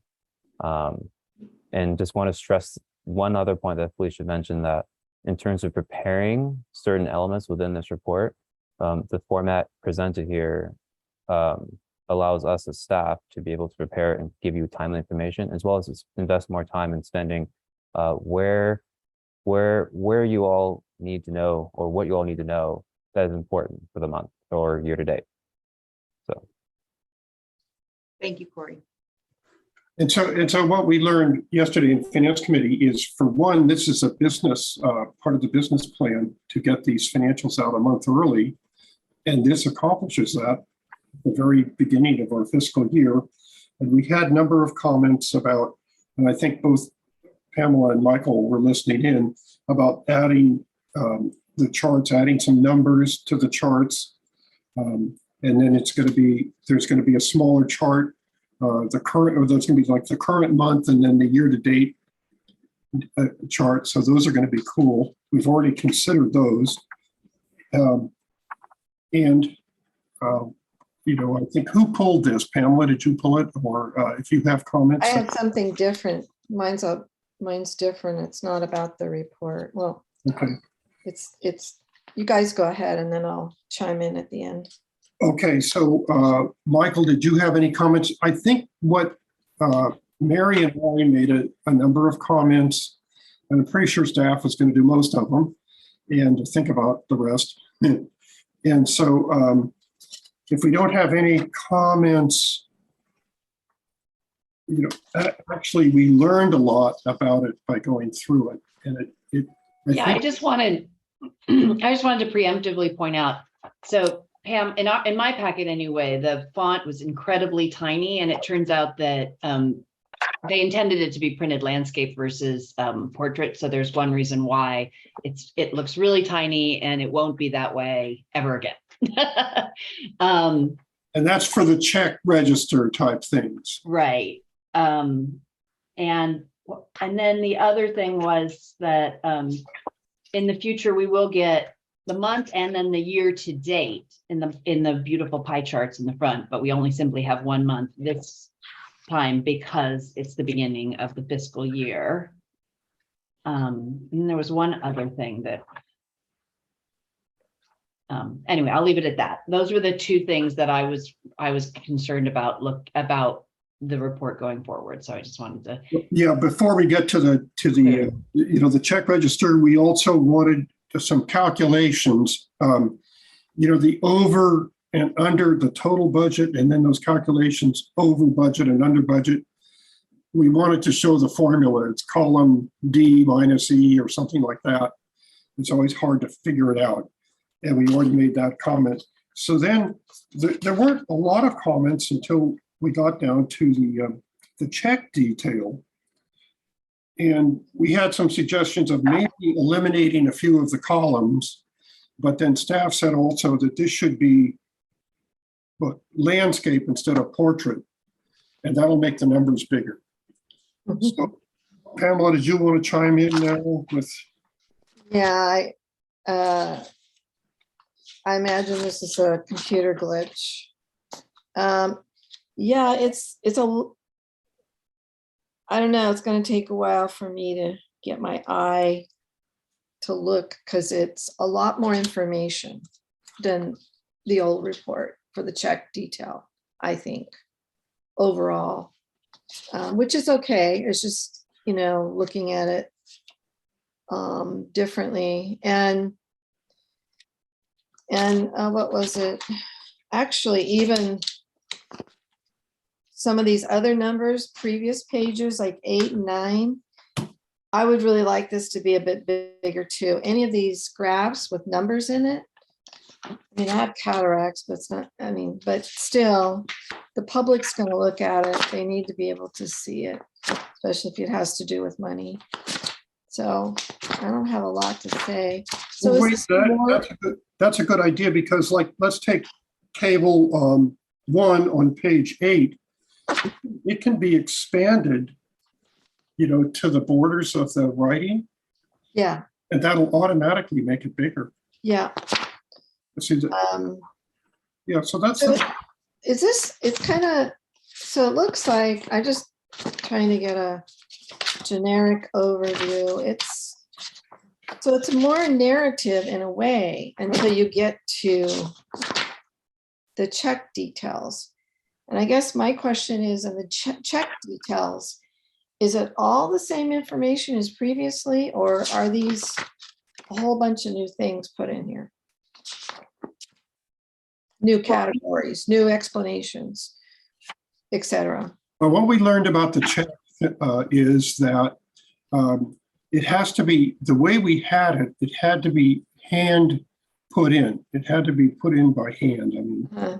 And there were chances for errors, and it's a considerable amount of work. Yeah. And this is right off of our, what is it, our ledger or something. This is right off of information that we already have off of our accounting statements.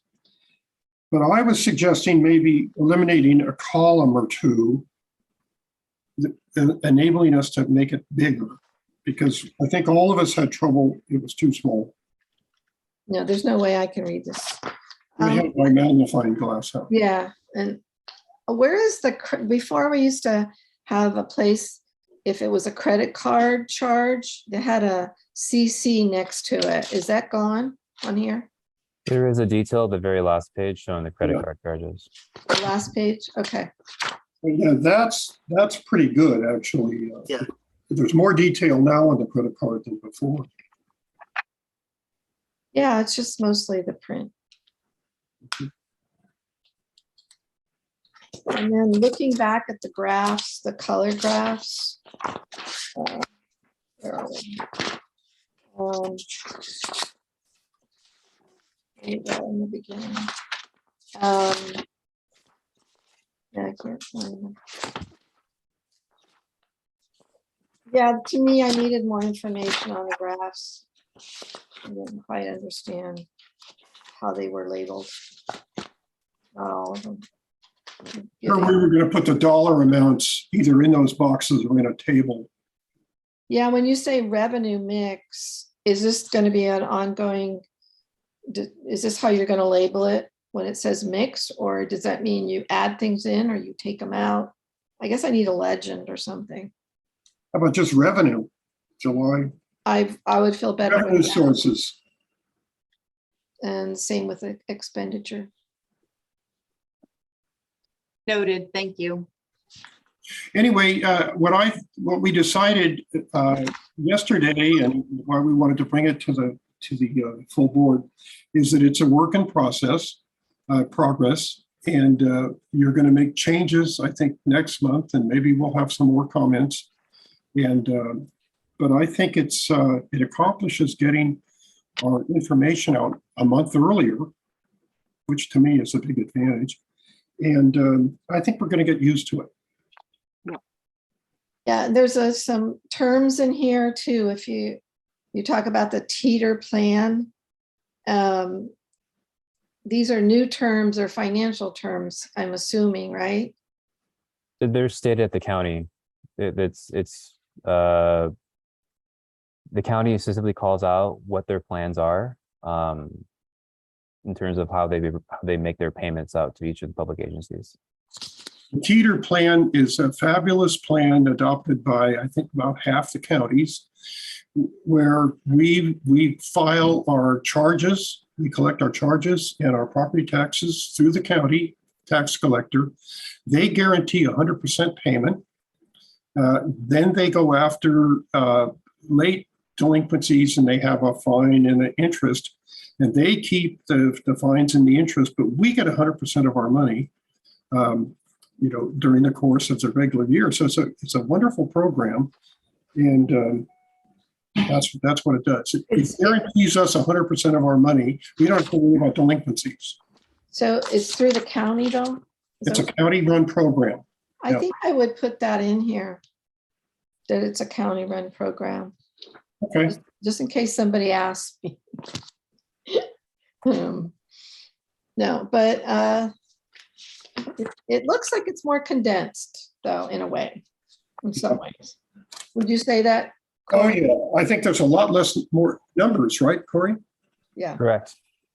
That's our intention. Okay, great. Good work, Corey. It is really good work, and we'll continue to work on it, right, staff? That's the plan. Absolutely.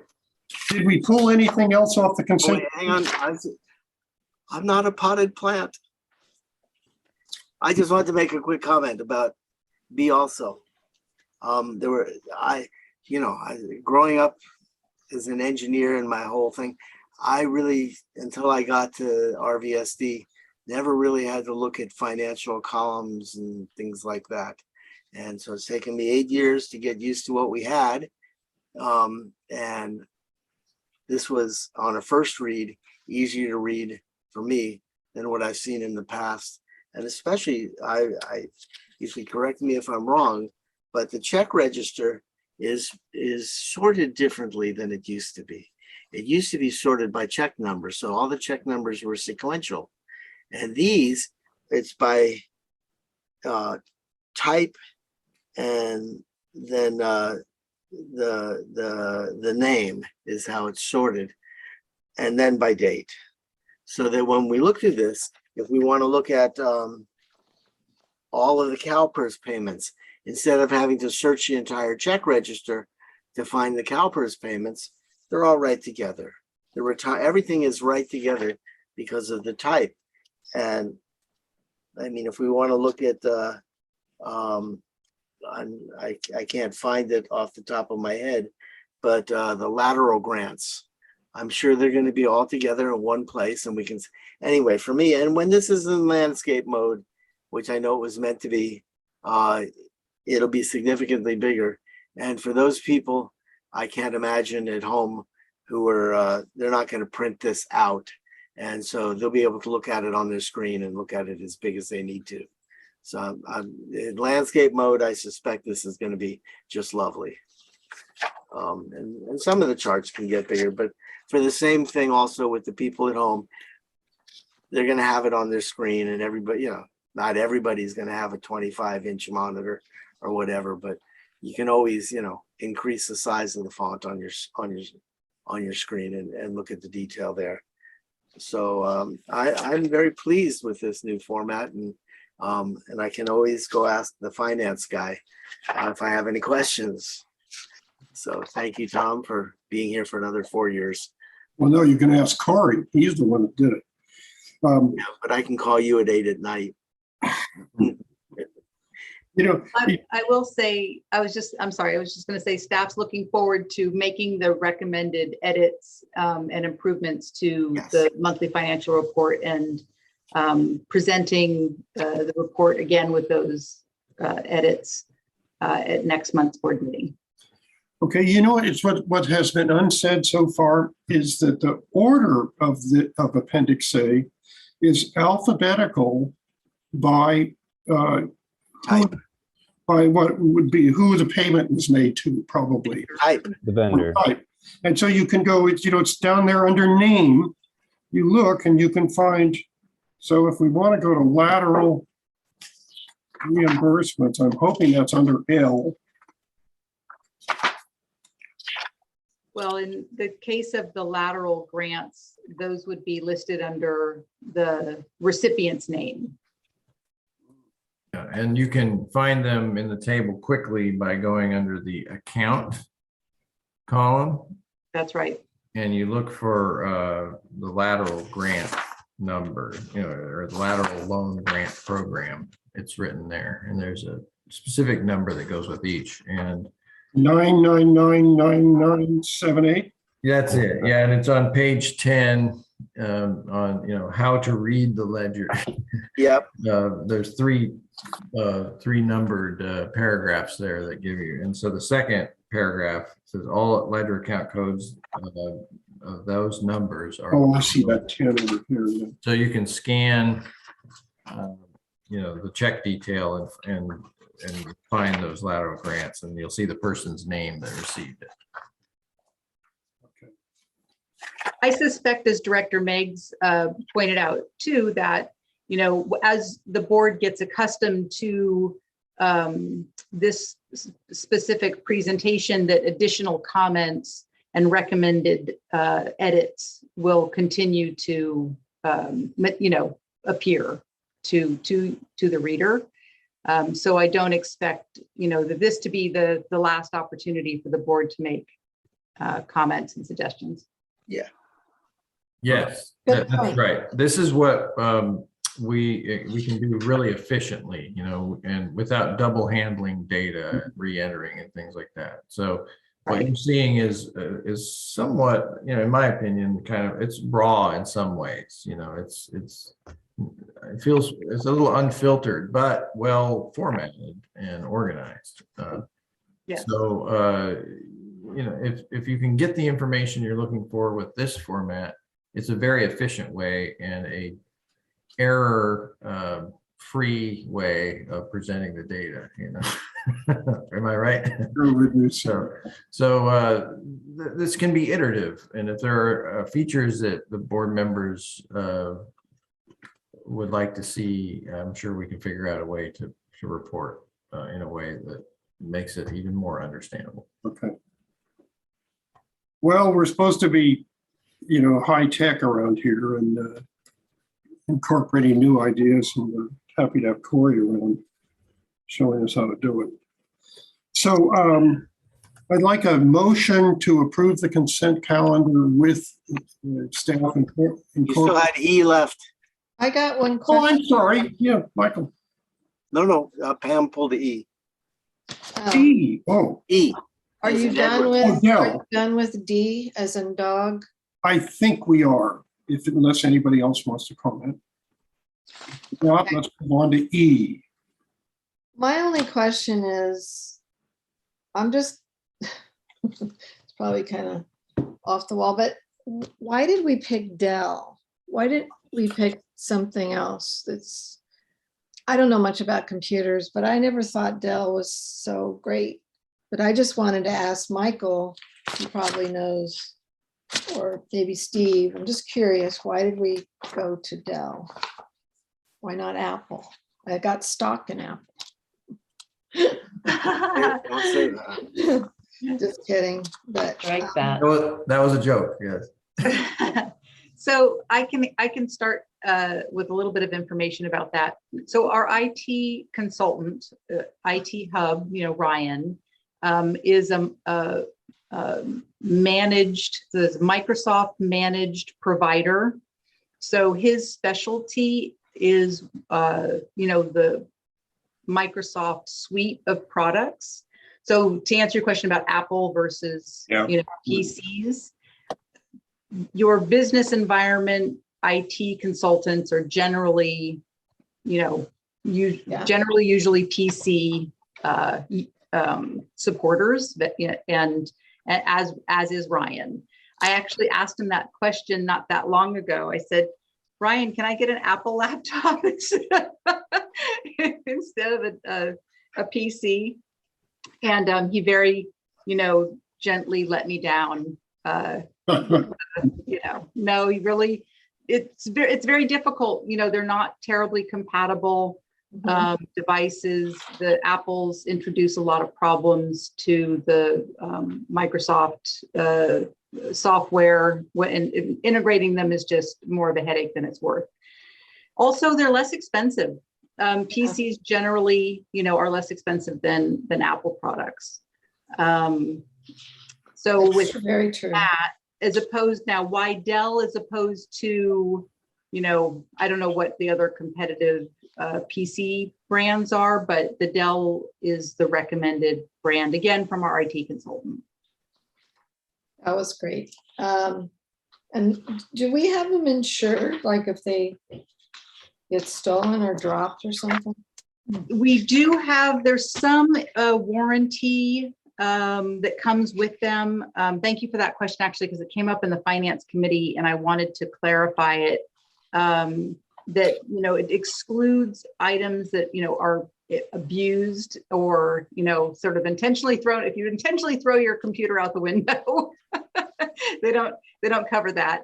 But if there's some sort of malfunction, there is a warranty that covers, the hard drive. I had some problems with mine in the past. Steve, I know you've had some problems in the past, and the service technicians come out very quickly and either make repairs or replacements very efficiently. Great, thank you. Thank you. We've all wanted to throw our computers out every now and then. That's not covered. It's not the computer's fault either. Sometimes it's not, yeah. Okay, are we all finished with the consent items that we? Well, the only thing I had mentioned to Felicia is that I thought on some of the systems we actually undershot just a little teeny bit. Like for instance, just real quick, and the difference wouldn't be huge. On the 5 laptops at the beginning, those are amazing laptops, and the Dells are really built very, very, very well. And Orion is going to warranty and do all that stuff, so I'm not worried about that. They were specified with a 512 gigabyte hard drive, and back when I started, we had 5 megabyte hard drives. So 512 gigabytes is like astronomical, and it's not anymore. So the idea of upgrading those, the ones that are spec'd out at 500 gigabytes, just to make them a terabyte, throw it in there to begin with. Because if one of the, we're going to store a lot of drawings and things like that. And those are very large disk users. We're going to have these machines for 3 years. We don't know what we're going to be storing 3 years from now. Make them a terabyte up front. It's a few bucks more, not a big deal. And for Felicia, I only want the best. Hers is spec'd out at 256 gigabytes. Spec them out with 512 gigabytes. Well, Felicia's trading computers with somebody as far as that. Yeah. But the ones that are spec'd out with 256, just double them. It's a minimal amount. We're going to have them for 3 years. Just do it. And the desktop units are all plenty. What happens to the old ones? Do we just donate them or something? Well, when we get onto a lease structure, we either have the option of returning them and getting credit for a future lease, or buying them. Generally, we're not interested in buying them. What President Gaffney was just saying is we also, what's the word? Recycle them down. Yeah, we recycle them down to other staff. So like my old laptop is going to go to another staff member, which will be an upgrade for them, when I get my new laptop. And then sometimes, with the old laptops that we purchased many years ago, yeah, we have to surplus those because nobody wants a 5-year-old laptop. No. Okay, great. And the other thing I'll just say is, in the 8 years that I've been on the board, not once at any board meeting ever, or in private conversations ever, have I heard any complaint about IT support. Ryan and IT Hub seem to be there for us when we need them every single time without any complaints whatsoever. And I'm very pleased with them. And I hope we get to work with them far into the future. So I just I'll haven't pass it ever on. heard a complaint. Thank you, Michael. You know, what do we do about upgrading the deal? I mean, considering everything else we're getting, we might as well get the, whatever the hard drive thing is, you know, like Michael suggested. Why don't you do a cost Oh, thing? I will. I'll look into that. Yeah, Okay. it's gonna be going from a 256 gigabyte to a 512 gigabyte. It's $20. That's You know, to get it replaced later would be several $100s, because then you have to copy the data off, then you have to put the new one in, you know, then there's a whole lot of work involved. To do it now is extraordinarily minimal. Just do it up front. It's going to be there for 3 years. If we use it, great. If we don't, it was a good idea. Okay. And if we were if we had an idea that we were dropping computers all over the place and they were magically falling out the window, then you can get insurance on it. But actually that insurance is actually quite expensive, and it would make more sense, if you're worried about that, just to get an extra one up front and have it sit in the closet. But we can always add it to the lease later. Yeah. And that's cheaper than insurance for that. Okay, I'm looking for a motion on the consent calendar with modifications recommended per our discussions. So moved. Second, Any more discussion? All in favor? No, one at a time. Oh, yeah, we got it. Yeah. The good old You know days. what? We did mention on the audio visual that we could get those lights like they have in Congress, you know, and we'd have a green light and red light. Would that be legal, Andrea, if we went to those lights? Well, under the current thing where you're doing this remotely, no, it specifies roll call voting. Okay, And it's always best to have people answer orally for purposes of minutes and hearing and stuff. So, but we can talk about options. okay, later. Okay, so we have a motion on the floor with a second. Roll call vote. Julia? Thank you. Happy to. Borstein, Yes. Kelly is absent. Megs, Yes, Scylla, yes. Gaffney, Yes, okay, thank motion you. carries. Thank you. Okay, let's go on to the monthly operation and maintenance metrics report. Yeah, so similar to the monthly financial report, the metrics report has received a little bit of new material, not as much as the financial report, but going into this new fiscal year. And so this is looking at the month of July. And especially of note is the addition of metrics related to the fats, oils, and grease program in the district sewer system management plan, which is required by the statewide general order for collection systems from the State Water Board.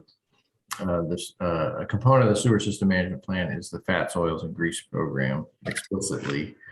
And as part of our audit last year, it was recommended that we include metrics on our FOG program in our monthly metrics report.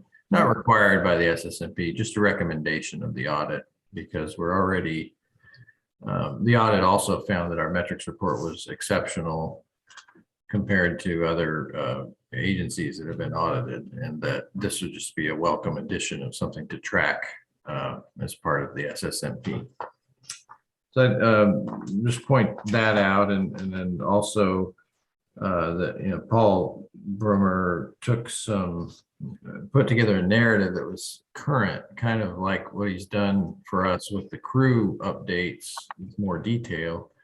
The FOG compliance inspection section, which is on board packet 117, page 11 of 18 of the metrics report, has some anecdotal information about this month's FOG inspections. So you can get a little bit of a running narrative on what we're finding out there. So I thought that was, worth noting that we've added that. The recycled water use tracking that we added last year, because we get potable use only every other month from Marin Municipal Water District. We don't have potable data yet, not until August. And so that will show every other month we'll update the potable use.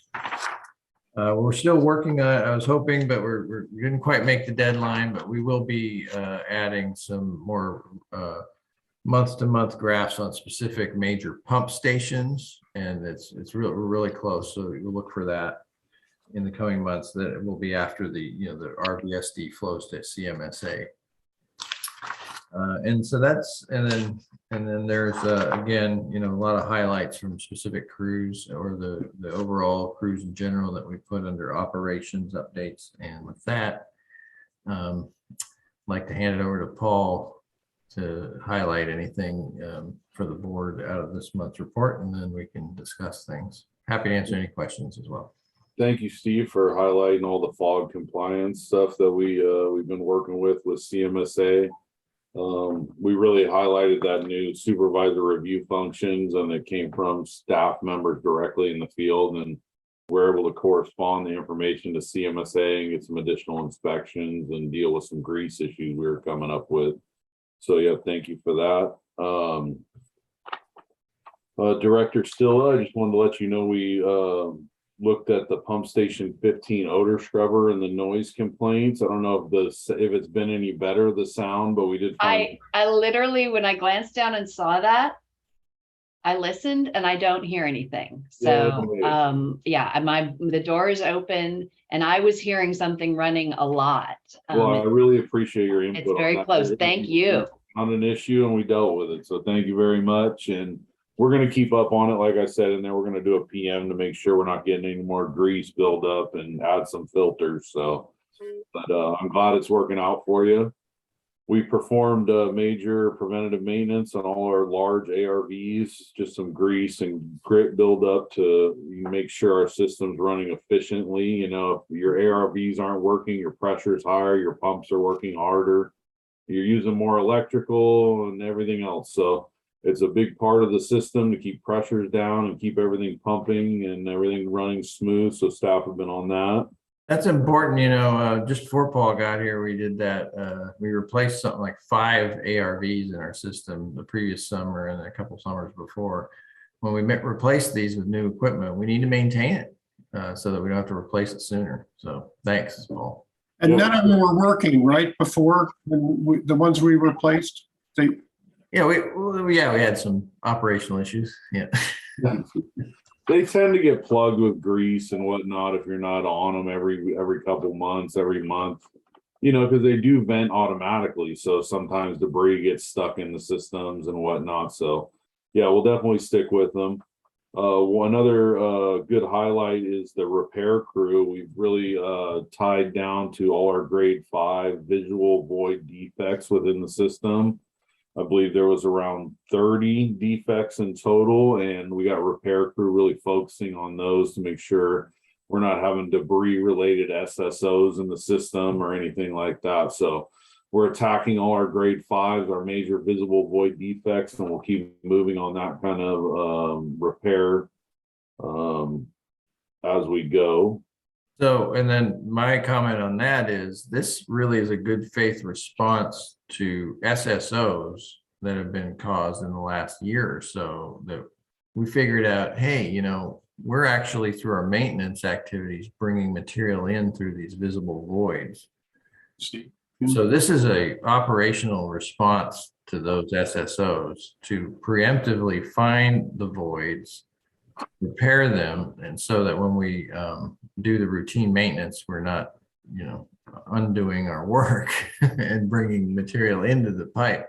So this is the supervisor review function is related to this. If we see new visible voids and feedback quickly to repair. But what Paul described here is, well, our CMMS has visible voids categorized. Let's do a kind of a SWAT team response on that. And I think that shows a good faith effort of the agency to respond, to show corrective action that the water board expects when you have SSOs. Yeah, thank you, Steve. And then one last highlight I'd like to bring up was the Redwood High School learning complex. It's right near Diane Lane.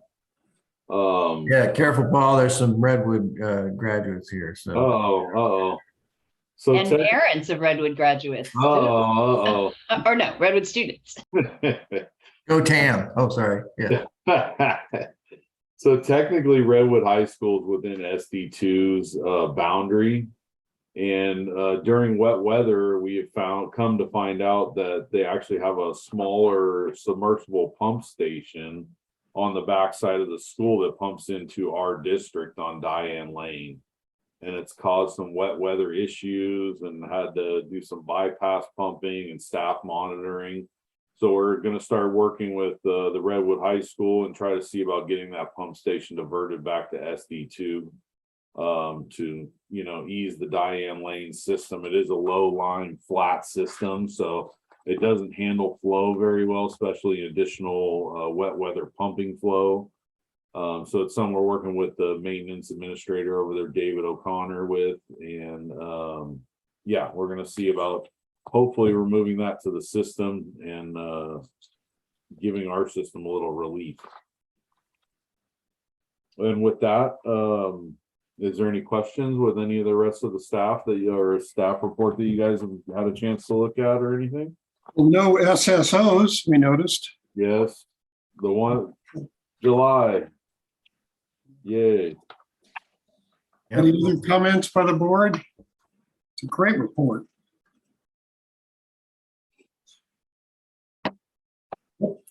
Okay, well, thank you very much for that, staff. And I think Director Meggs maybe had her. Yeah, I'm sorry, I was muted. What is a visible void?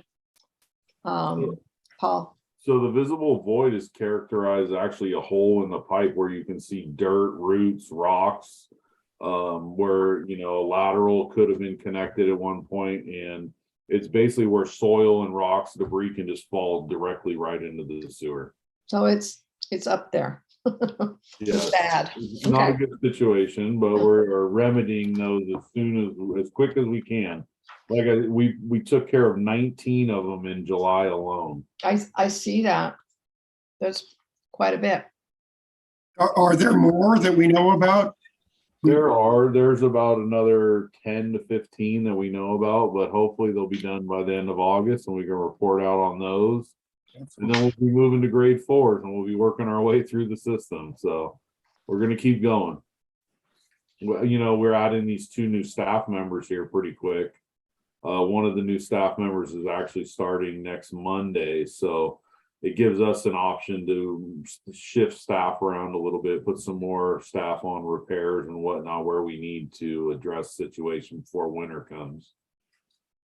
Those are great points. Thanks, Paul. Another thing to look for in our annual metrics report, which we don't track month to month, but when we do the annual report in September or October, there's a metric we track, which is number of grade 5 defects and number of pipes with grade 5 defects. And those are good indicators of system condition. And you'll see over the last 5-6 years, you know, a steady reduction in these defects. It's not just visible voids, but other major defects. And I don't remember offhand, but I think there were over 2,000 of them a few years ago, and we're under, you know, we continually come down in the hundreds now, and you see a steady reduction thanks to the efforts of our in-house crews. Wow. Excellent. Okay, well, thank you, everybody. I'm going to adjourn the meeting now. Our next regular meeting is September 21st, 5 o'clock via Zoom. Thanks, everybody. Good evening. All right. Great night.